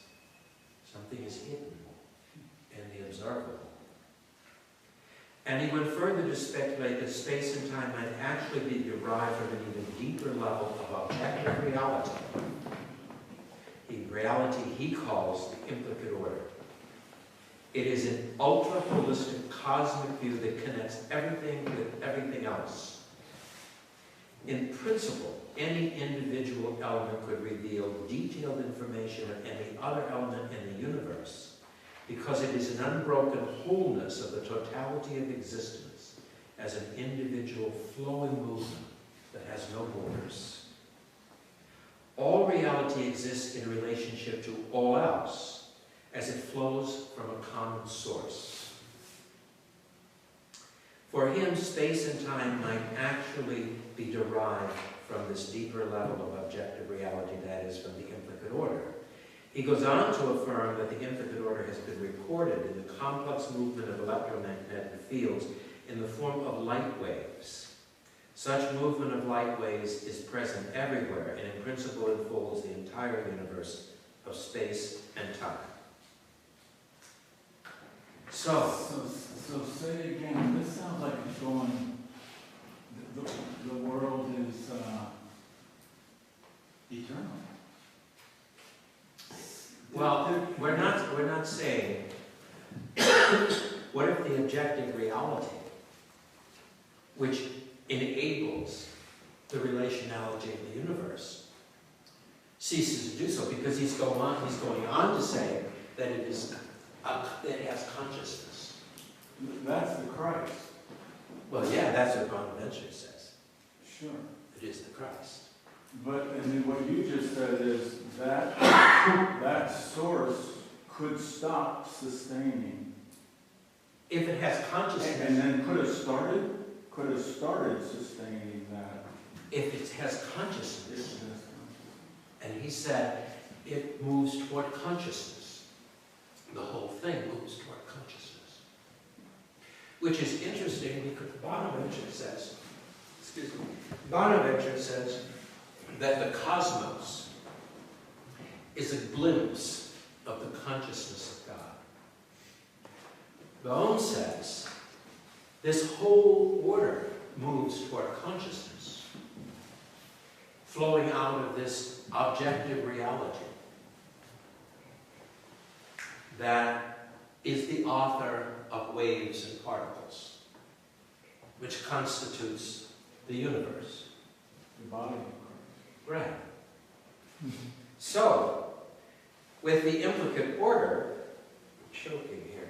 God is choking. Want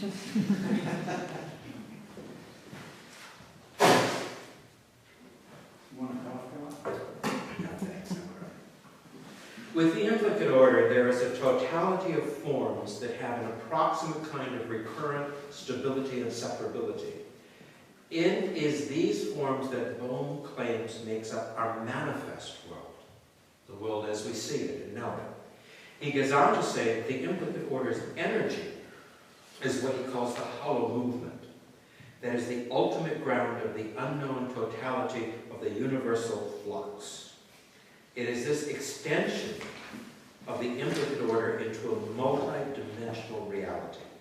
And it is the interplay between the implicate and the explicate order. It is the flow of matter manifested and interdependent towards consciousness.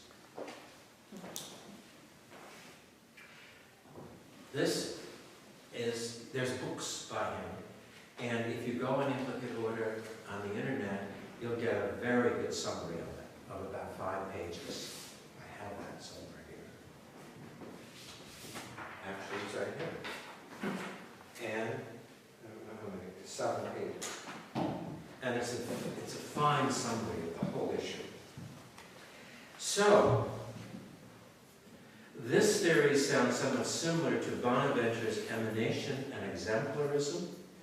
It also uses particles and waves of light to explain the existence of all created matter.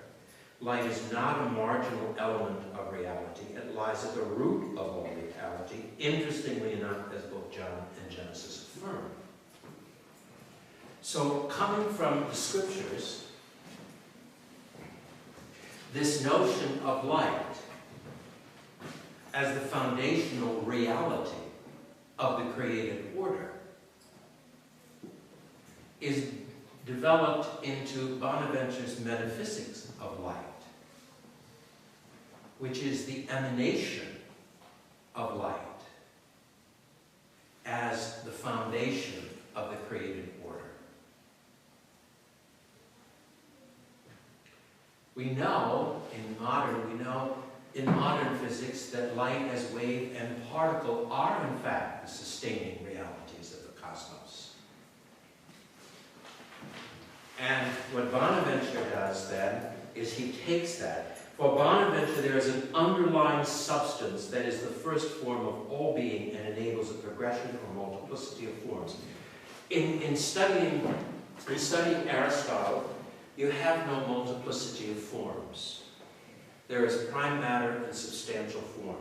The substantial form informs the prime matter, and you have an entity, a being, the hylomorphic theory. Okay? What happens in Bonaventure and Albert the Great is they say like so. There is a first form of all being, that which gives it entity. And then he says there is at least one more form. Bonaventure says, at least one more form. And that form which individualizes the entity formed by the light. But he says it's possible to have many forms in the course of a lifetime. So he builds into the idea of the created order an inner dynamic of change, which is also built into the human person. That there is the capacity to change within the human person, because through the acceptance of the multiple forms of being, of existence. It is the light, and from this light all things have existence. For Bonaventure, the light is Christ, as John affirms in the prologue. All forms exist in the Son, S-O-N. As for Bohm, they all exist in the hollow movement of the implicate order. Nothing is that is not contained in the forms inherent in the ultimate ground of the unknown totality of the universal flux. Such forms flow as matter manifested and interdependent towards consciousness. They make up our manifest world. Every particle of the unfoldment of the hollow movement reveals something of all other particles and of the whole. Bonaventure's vestiges are parallel to the particles that reveal the whole. Do you know what Bonaventure says about the vestiges? He said that because the light is the first form of all being, all creation, that in every particle of creation, you will find a vestige of the Creator. This, you will find a vestige of the divine. Which is why he says that theology is the reading of the book of creation. Because in the vestiges of creation, of the Creator, you find then the revelation of the whole. Which sounds very much like the hollow movement of the infinite word. The particles reveal the whole. For Bonaventure, the vestiges reveal the Creator, the source.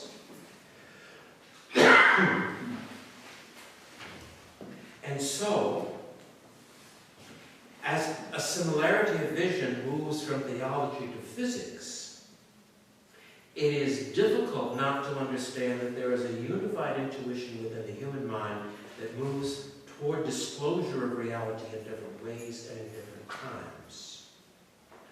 And this we can carry back, though, and we can take back to, we can take that back to the secret, the hiddenness. If all creation contains vestiges of the Creator, then hidden within creation is the secret of its existence, which is the first form of light.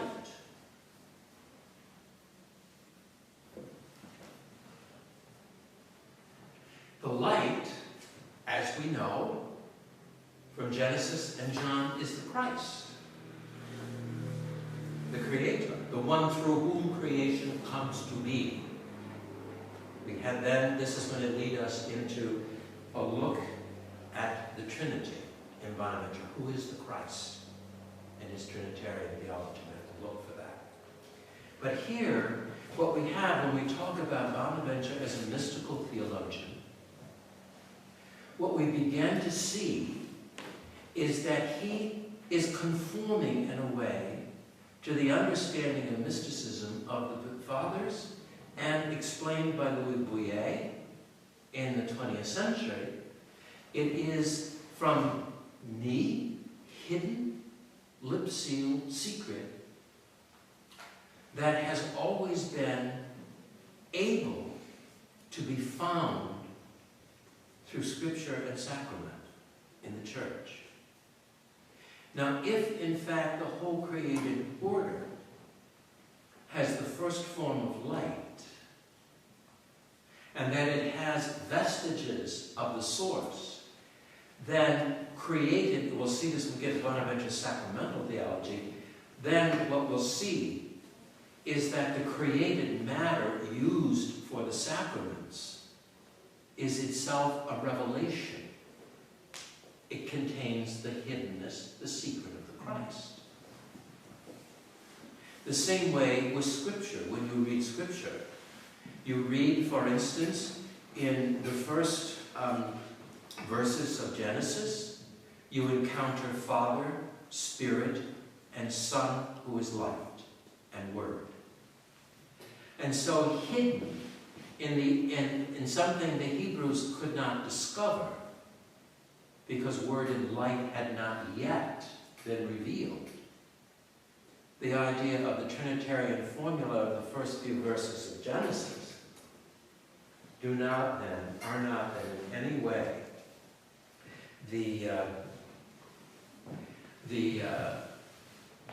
doesn't mean that hidden within them is not the truth of the Trinity. And hidden within light and Word is not the person of the Christ. That's why they use John to exegete Genesis. In the beginning was the Word, and the Word was with God, and the Word was God. In the Hebrew, God does not create the light. God says, let there be light, and there is light. The Word and the light are together, the spoken from the Father.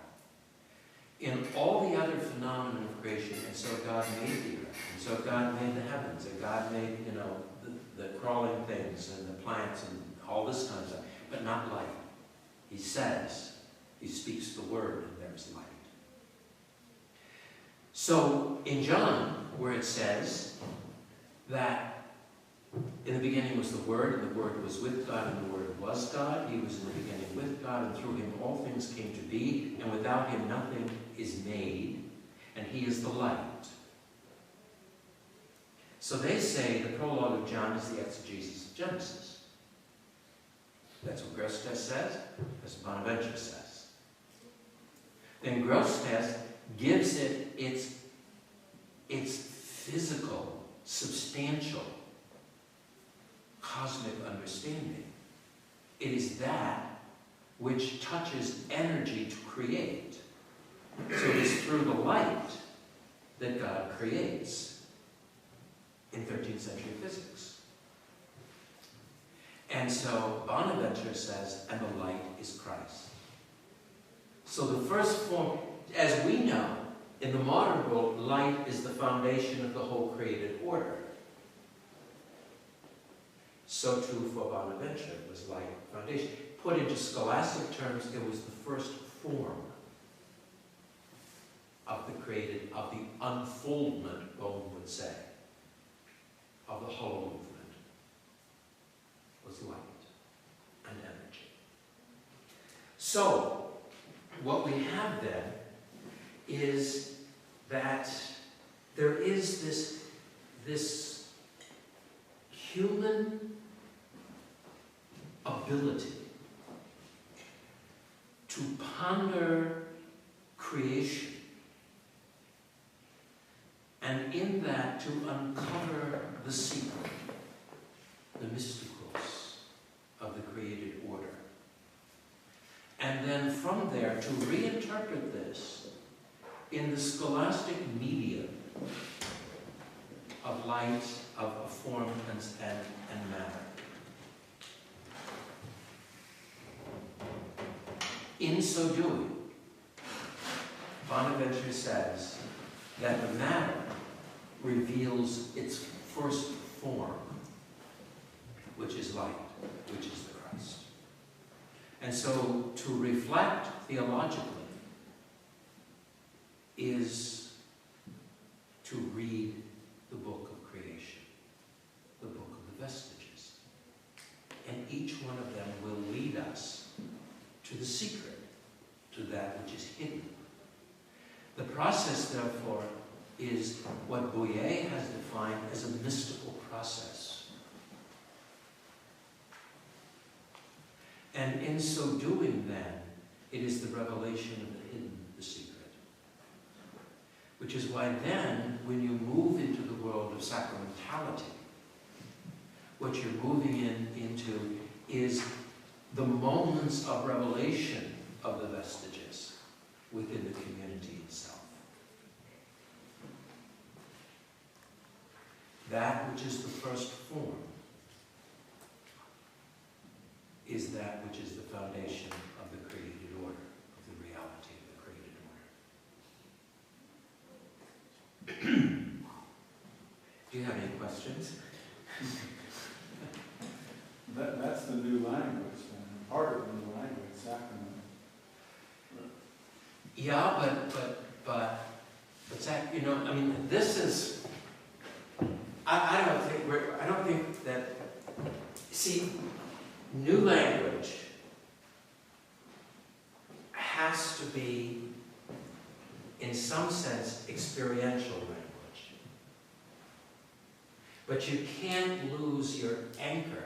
Now, this is the thing, and a lot of times in preaching, part of the thing was use your personal experience. Well, that's a symptom. It's not, the personal experience has to be anchored in word and sacrament. or it's just banal chit-chat. You know? And who cares? Out of 100 people, 10 might find it interesting. You know? Unless it's rooted in something. And then you hear, well, homilies cannot be catechetical. There's a legitimacy in that. Because if you use the language of rationalism and mechanism, then a catechetical dissertation is a form of non-communication. But experience has to be filtered through the secret, the hidden, the mystery. And then it's not about me. It's not my personal experience. It's about human experience. And that's where experience informs the spoken word. It is filtered through my personal experience, but it's not about my personal experience. It is an understanding of a truly human experience that is rooted and founded in word and sacrament. So I remember I had an intern, and they were told that the bishop told them they had to preach. And I remember listening to just one homily, and then I told them I couldn't preach anymore. It was the most banal thing I've ever heard in my life. I was just astounded that anyone could say anything so uninteresting. And so I said, well, I can't deal with this. So I called the bishop, I said, I can't deal with this. This is all right. But I had 5 masses Sunday, so he was trying to help me out. But I would rather not have that. So, anyways, but that's the issue, Eric. Well, I had another question when you're done with this. All right. I mean, other than I was interested in, so the light comes into contact with this infinitesimally small point of energy. Yeah, of infinite energy. Infinite energy. Where did the point Where of did infinite energy come from? Who knows? It's chaos. It's the abyss. It's the negation of being, which is what Genesis says. Genesis doesn't say ex nihilo. We say that because we have abstract language. They did not have abstract language, so they had to express nothing in negative terms rather than in nothing terms, because they don't have a word for nothing. What did Bonaventure say? Bonaventure accepts gross tests. In fact, as many people say, well, Bonaventure is not really very creative himself, he simply is not living gross tests. But that isn't true. But what gross test does is he takes the cue from Genesis that a negation is the best expression of nothingness. So infinitesimally small is a negation. And just like nevertheless the abyss existed, this exists, but it's a negation of existence at the same time because it is infinitesimally small. The word infinitesimally is very important in scholastic thought because the infinite is something that cannot be traduced, cannot be gone beyond. So it is the absolute least of anything that anything could be. And so, then the question becomes like, if you go to a philosophy class and you say it, they say, well, it's ex nihilo, and now he says that there's something. Well, Genesis says so too. The raging waters, the abyss, chaos, mulutiamat. The negation of everything is the chaos. And so he's being biblical in the sense of saying that something infinitesimally small is as close to nothing as you can get within a reality. And people can argue with that, which is fine. But it is kind of interesting that something somewhat like the Big Bang Theory came out from Catholic theology in about 1215 AD. So it's kind of an interesting thing.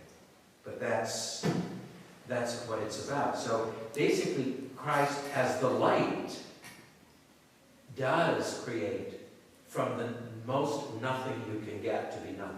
And still exists. Yeah, and still exists. Sure. Yeah. That makes sense. So that's how they understand it, that's how they see it. And once again, this idea of infinity and this idea of infinite is extremely important to them because they see that you cannot go beyond it in any kind of numerical form. I was just going to say though, but I think you said the language. They didn't have the language. It really didn't exist. It's a negation of existence. Insofar as it can be spoken. Yeah. But the fact is that they knew that energy is a component. Energy and light are the foundations of the created order. That's what's interesting to me. Not the language that they use, but the fact that in the 13th century at the University of Oxford, that's what physics was telling us. A foundation of reality is light and energy. So, but once again, since all things are theology, there is no substantive division of the arts. It is all being able to be reduced to theology. It is legitimately part of theology. But it is why, and Gilson, in his book on Bonaventure, points this out very clearly.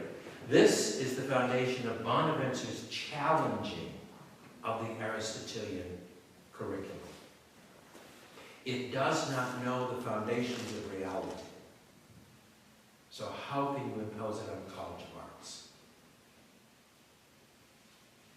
So that was the great debate. Just talking about the sacramentality as like the first form, that's the mysticism, that's the point of Christ.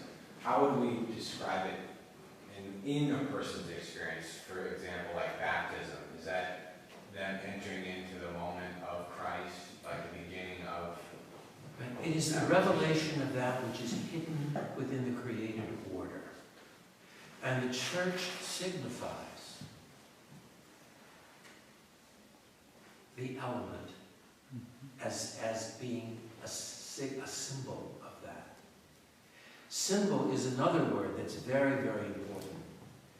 We use symbol lightly.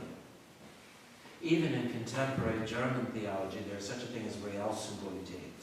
That is, that symbolism which is real. In other words, the fathers never used. One time I was challenged on something, and I was fascinated by it. It caused me all sorts of trouble at first. But someone said to me in a public thing that the fathers never said that the Eucharist was the body and the blood of Christ. That they never said that. I said, well, of course they did. But then I couldn't cite anything. So I was helpless. So I went searching. And over again, I didn't find it 100 over and over again. I found them refer to it as a symbol. And I thought, it's a little difficult. But then you found, I think, isn't it Justin Martyr? Doesn't he make it clear that this is the body and the blood of the Lord? Some of them do. But what is the symbol business all about? What are they using that for? Then you realize the word symbol as it was used. Because remember that it is used not in an Aristotelian sense, but in a Platonic sense. That the symbol contains the reality that it symbolizes. So that in the Fathers, when you run across the Eucharist as symbol, what they're saying is that symbol contains the reality that it points to. And for modern German theology, that's the Realsymbolität. For Bonaventure, that's what a symbol is. It is the reality in a form that is a symbol and contains what it represents. So the sacraments become symbols in that sense. In that they contain what they are intended to contain. For instance, water contains the turning around of the person in original sin and incorporates them into the church. We used to say washes away original sin. Turns the black soul white, we used to say. But it's more profound than that, very honestly. It's not a mechanical phenomenon, which is what the problem with that was. It was a mechanical phenomenon, and a rational phenomenon, which it was not. It was the revelation of the secret, of the hiddenness of light within the created order. Remember in a spiritual conference when we were talking about, from sea monster to sacrament. I don't know who said it, but it was, I would like to congratulate them for their creativity. But anyway, but it was that idea that, that for the king had to be more than merely human, and rather than ascribe a sea monster as an ancestor in order to ensure that, there had to be something else that contained something more than human that was part of his life. And that's where the anointing of the king came in, when Remigius anointed Clovis. That the oil became the real symbol of the presence of the Christ, the grace of Christ. And it wasn't until Trent, actually, that it was determined that the anointing of the king was not a sacrament. So, basically, there were several popes who would have liked to have done that, but at the same time, what happens then is that the church interprets the vestige, and it says this is the symbol which reveals that which is hidden in the created order. And it's interesting that in some of the sacraments, the word becomes the substance, the created. The vox becomes the created, the material symbol of the sacrament, such as in the words of absolution or the exchange of vows. So it's really interesting how the church moves through all of the vestiges and finds there those which seem to be most dominant in the pre-Tridentine world. And the whole idea, of marriage was a problematic thing as far as sacrament goes, because of the dowry. It would have been simony, and they had to get around that to declare marriage a sacrament, declare marriage a sacrament. They had to get by the idea of the dowry. So the seven sacraments, and Bonaventure says the whole world is a sacramental reality. But through the church, we encounter it in these seven particular moments and symbols. So when we use the word symbol, when we go back into the Fathers and we look, for Eucharistic references, you will probably find more symbol than you find body and blood of the Lord. But you will find the body and blood of the Lord. I think Justin Martyr, and I know there's others. But most of them will say symbol, but they're saying it in the sense of the Neoplatonic, the pre-Aristotelian age. Whereas the symbol, the reality, reflects the form. And when we get into Bonaventure and the Trinity, and so that we can find where Christ is in the Trinity, what we're going to find is this idea of emanation, exemplarism, the forms that exist in the second person of the Blessed Trinity.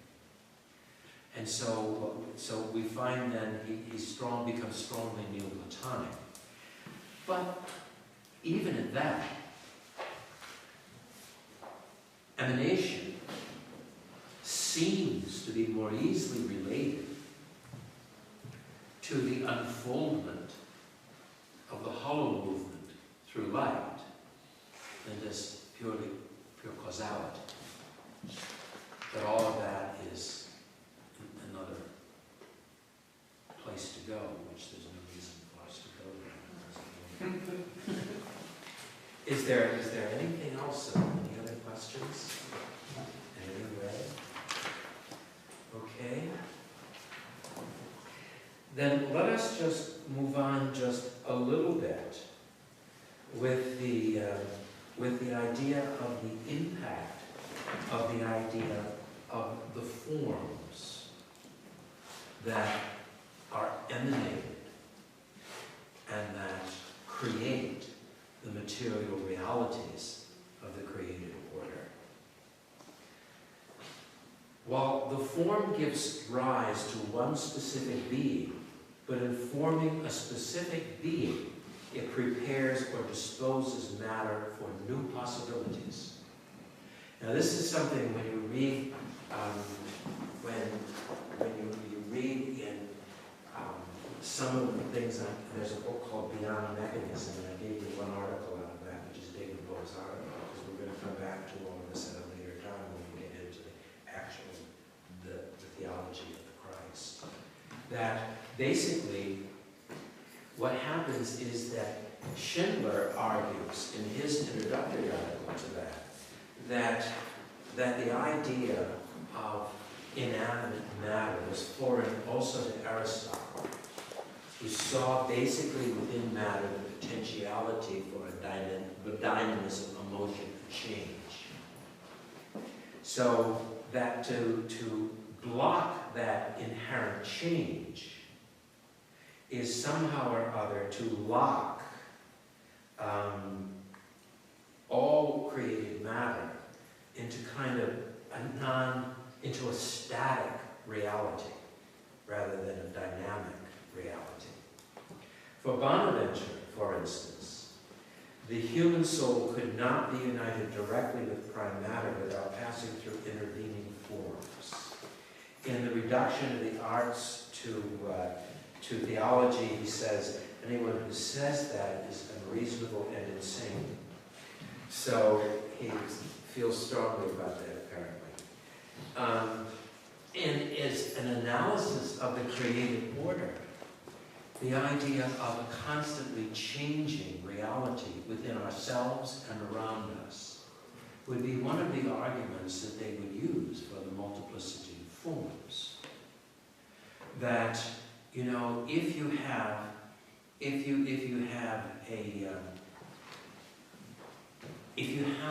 a singular form, that the whole idea of a changing then of the human person, and that's a big argument that you can do psychologically and philosophically and all those kinds of things. Is a human person capable of change? Or are they always the same? And there's arguments that say this person has this particular psychological disease and it is incurable. That means that component of the person can never be different than what it is. You know, I would be loath to argue that as an absolute. Certainly there's strong psychological evidence that there are certain things which are more ingrained and embedded and more difficult to extricate than other things. But I think that for us to understand the inner dynamic of the human person, that we have to at least entertain the question of the capacity within the human person for change, of radical kinds, for good or for ill. And Ezekiel seems to affirm that in his story and his thing about, you know, if the virtuous man does evil, then he will die, and if the evil man does good, he will live, and so forth. That evil and good were able to change in Ezekiel's mind in the human person, so that every human person was capable of being transformed and therefore redeemed. Metaphysically speaking, is that relevant to the idea of multiple forms versus single form? I think it is. Just like in the created order itself. If we get into this single form too firmly, we can end up with Descartes.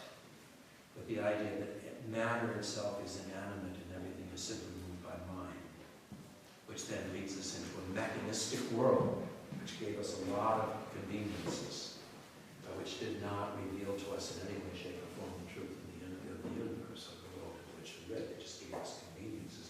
And there are those who would say that would be quite adequate. There is, therefore, a metaphysical understanding of an inner dynamic within creation. It also does something else. It attacks something very, very important. It attacks something having to do with the natural and the supernatural. In the image of light as the first form of all creation, of multiple forms within the created order, and of an inner dynamic oriented toward the hidden and the secret within the created order, can we talk of an absolute separation between the natural and the supernatural? It would be very difficult to do that. And Bonaventure never does that. He firmly believes in his metaphysical argumentation, just like he says you cannot have separate disciplines of philosophy and theology. He says, therefore, that you cannot have a radical distinction between the natural and supernatural, that they are intertwined in a dynamic entity, a dynamic reality. If light is the first form of the material world, you cannot say it is simply natural and not also infused with the supernatural. So Bonaventure, therefore, takes that issue on as well. And he does so through this idea of the multiplicity of forms. The problem, therefore, being, if there is not an internal relationship between the natural and the supernatural, if there is not some kind of inner dynamic in the created order, you can run the risk of ending up where Luther ended up, that all supernatural phenomenon is extrinsic to us. Justification is extrinsic. Grace is extrinsic. Everything comes to us from the outside, nothing from the inside. It's not what proponents of a division between natural and supernatural must come to, but it is something they can come to, and did come to, in the Protestant Reformation. So, theories, therefore, that arrives at a static understanding of created being runs the risk of ending up in Reformation land, runs the risk of ending up in creating a sense of the extrinsic. In Catholic theology that believes in the single form and in causality rather than in emanation, you still have an interior effectiveness of grace. Grace is still transformative, but that transformation is not built into the created being, it is infused into the created being through causality. It's a short step from there to what Luther does. It says there is no internal transformation. There is only an extrinsic justification. And grace, therefore, lies outside of us. And we are. The incarnation there is, in fact, for Bonaventure, grace. And therefore, in this sense, he believes in grace alone, but from within the order of creation, and not as something extrinsic to it. If the incarnation is in fact grace, then it is grace is the inner dynamic of transformation within the created order. And so it comes then from within. Okay? Any questions of any kind? Challenges, outrages, indifference, whatever. So is it appropriate and sin in the context of what you're just talking about, grace and sin? sin is also... Sin is a different story. Sin is not an intrinsic phenomenon of the human person. It is something which they, in their freedom, have internalized themselves. Its origin is not divine. Its origin is human. And this can go into the whole story of original sin, how they interpret that, how they see that. The thing is, the difference between Catholicism and Protestantism, I'm not going to say Protestant because it's too big a category, Reformation theology, is the understanding of the human person. The whole Reformation was not about God. It was about us. And basically, what the problem was, is Luther and Calvin and Zwingli interpreted original sin as the total depravity of the human person. So that there was no freedom and no goodness. And nor could there ever be again. But from outside, we could be justified by grace alone. And so it was Christ totally who extrinsically justified us. The Catholic position always was, what God has created, man cannot destroy. He can damage it. And he created us in his image and likeness, which means that we are participants in the divine being somehow. We cannot destroy that without destroying ourselves as human beings. But the Protestant and Reformation definition of the human person, they are no longer human, according to Genesis. They're some other kind of creature. Catholicism never went there. It said, and at various times, it explored the depths, the varying depths of impact. There were times it was very pessimistic, times it was more optimistic. But what happened was they said that in order for us still to be human beings, we still had to have that divine spark, that divine life within us, which is the whole argument for free will, which Erasmus defended beautifully against Luther, by the way. And the whole idea of there is an inherent goodness in the human person.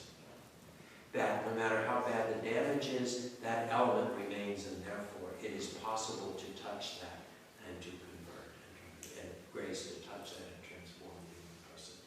Whether that's through the agency of another human person, through grace experience, whatever it is, through Eucharist, through a word, whatever it is.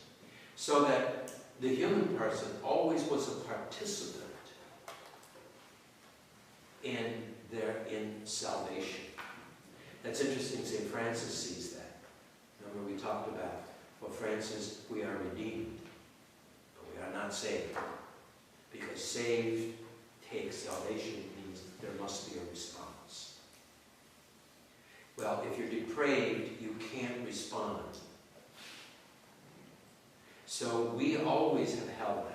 Whatever school of thought we come for within the large umbrella of Catholic theology, no one assumes the Lutheran position or the Calvinist position. The ones apparently closest to that were the Jansenists, who had a very negative view, pessimistic view, but they never denied the ultimate core of goodness and freedom. They just were very pessimistic about how free it was to function within the human person. So that, and then what happened in this whole thing, and this is something that happened after the Second World War, the First and Second World Wars, when humanity, Western humanity, had lost all capacity to believe in itself as anything good.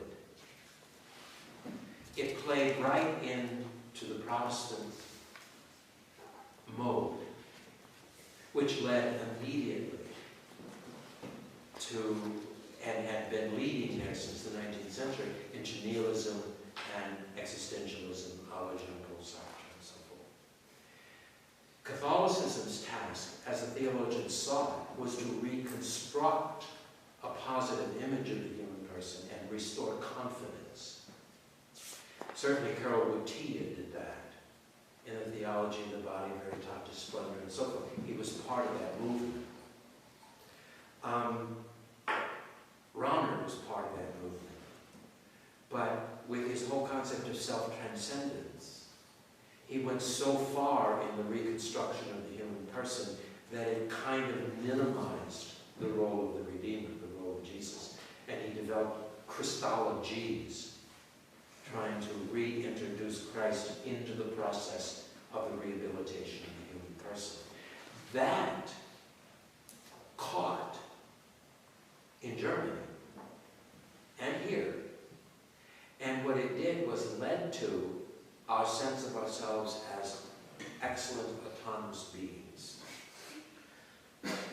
who could trust ourselves to always do the right thing. That's what the German bishops are doing in the Synod right now. You know?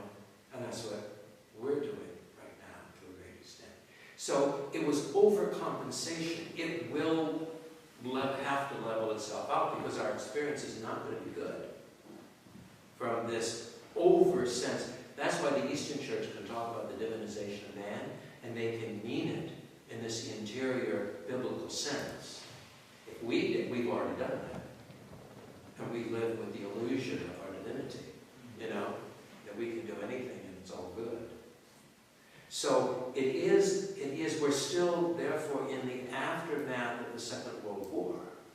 We're still in the aftermath of the death camps of Nazi Germany and the death of 20 million men in the First World War.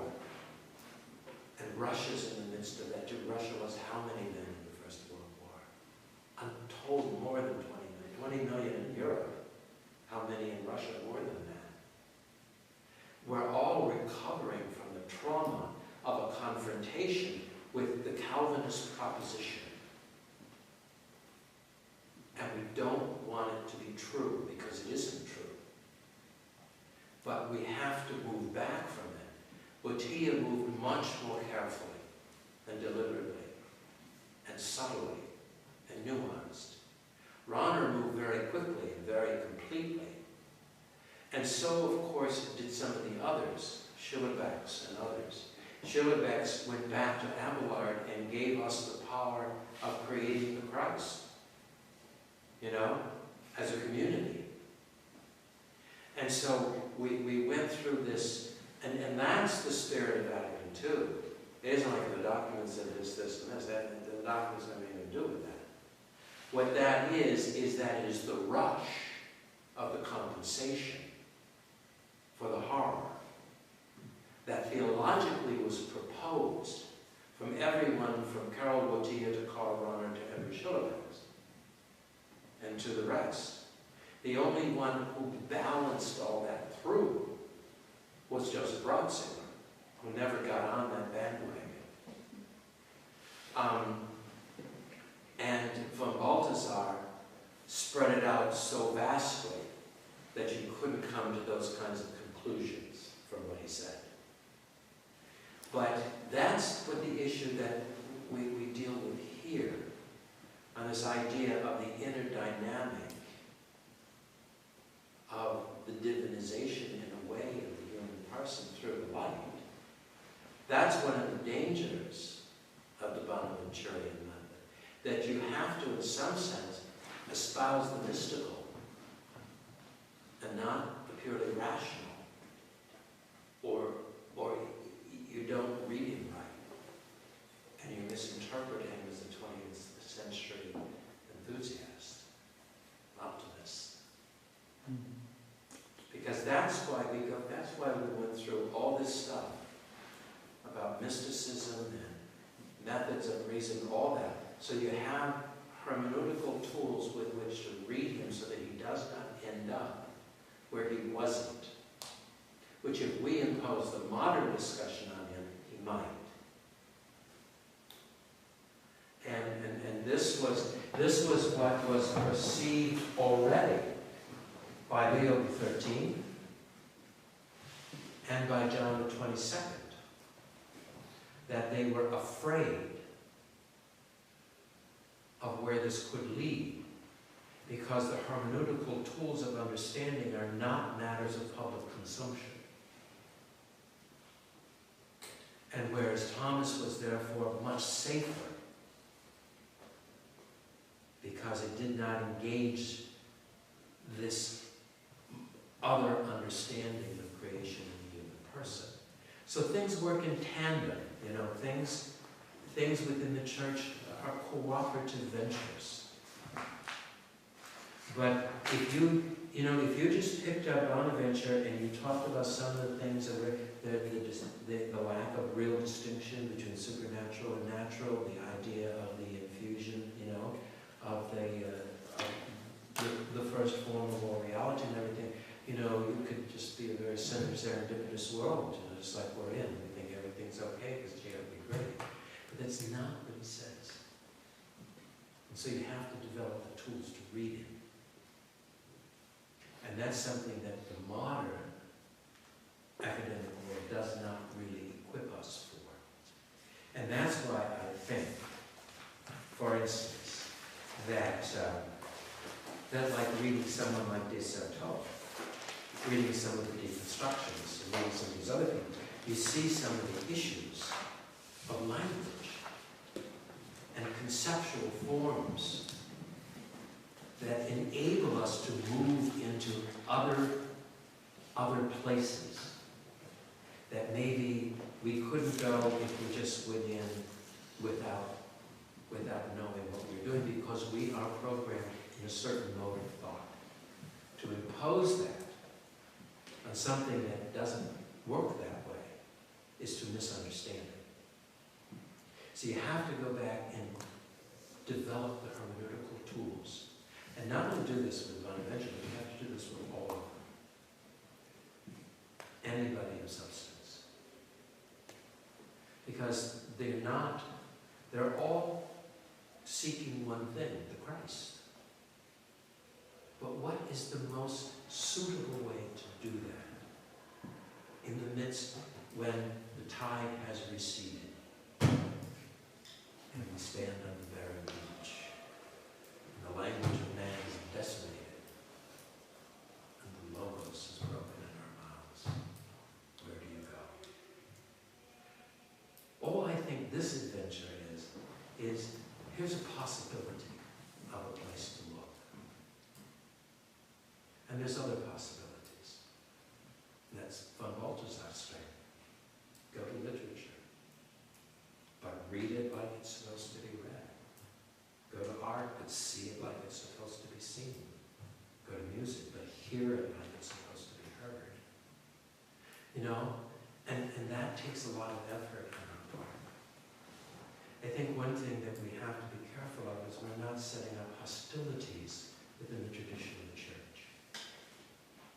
We're saying there's many possibilities within the tradition of the church, which are legitimate.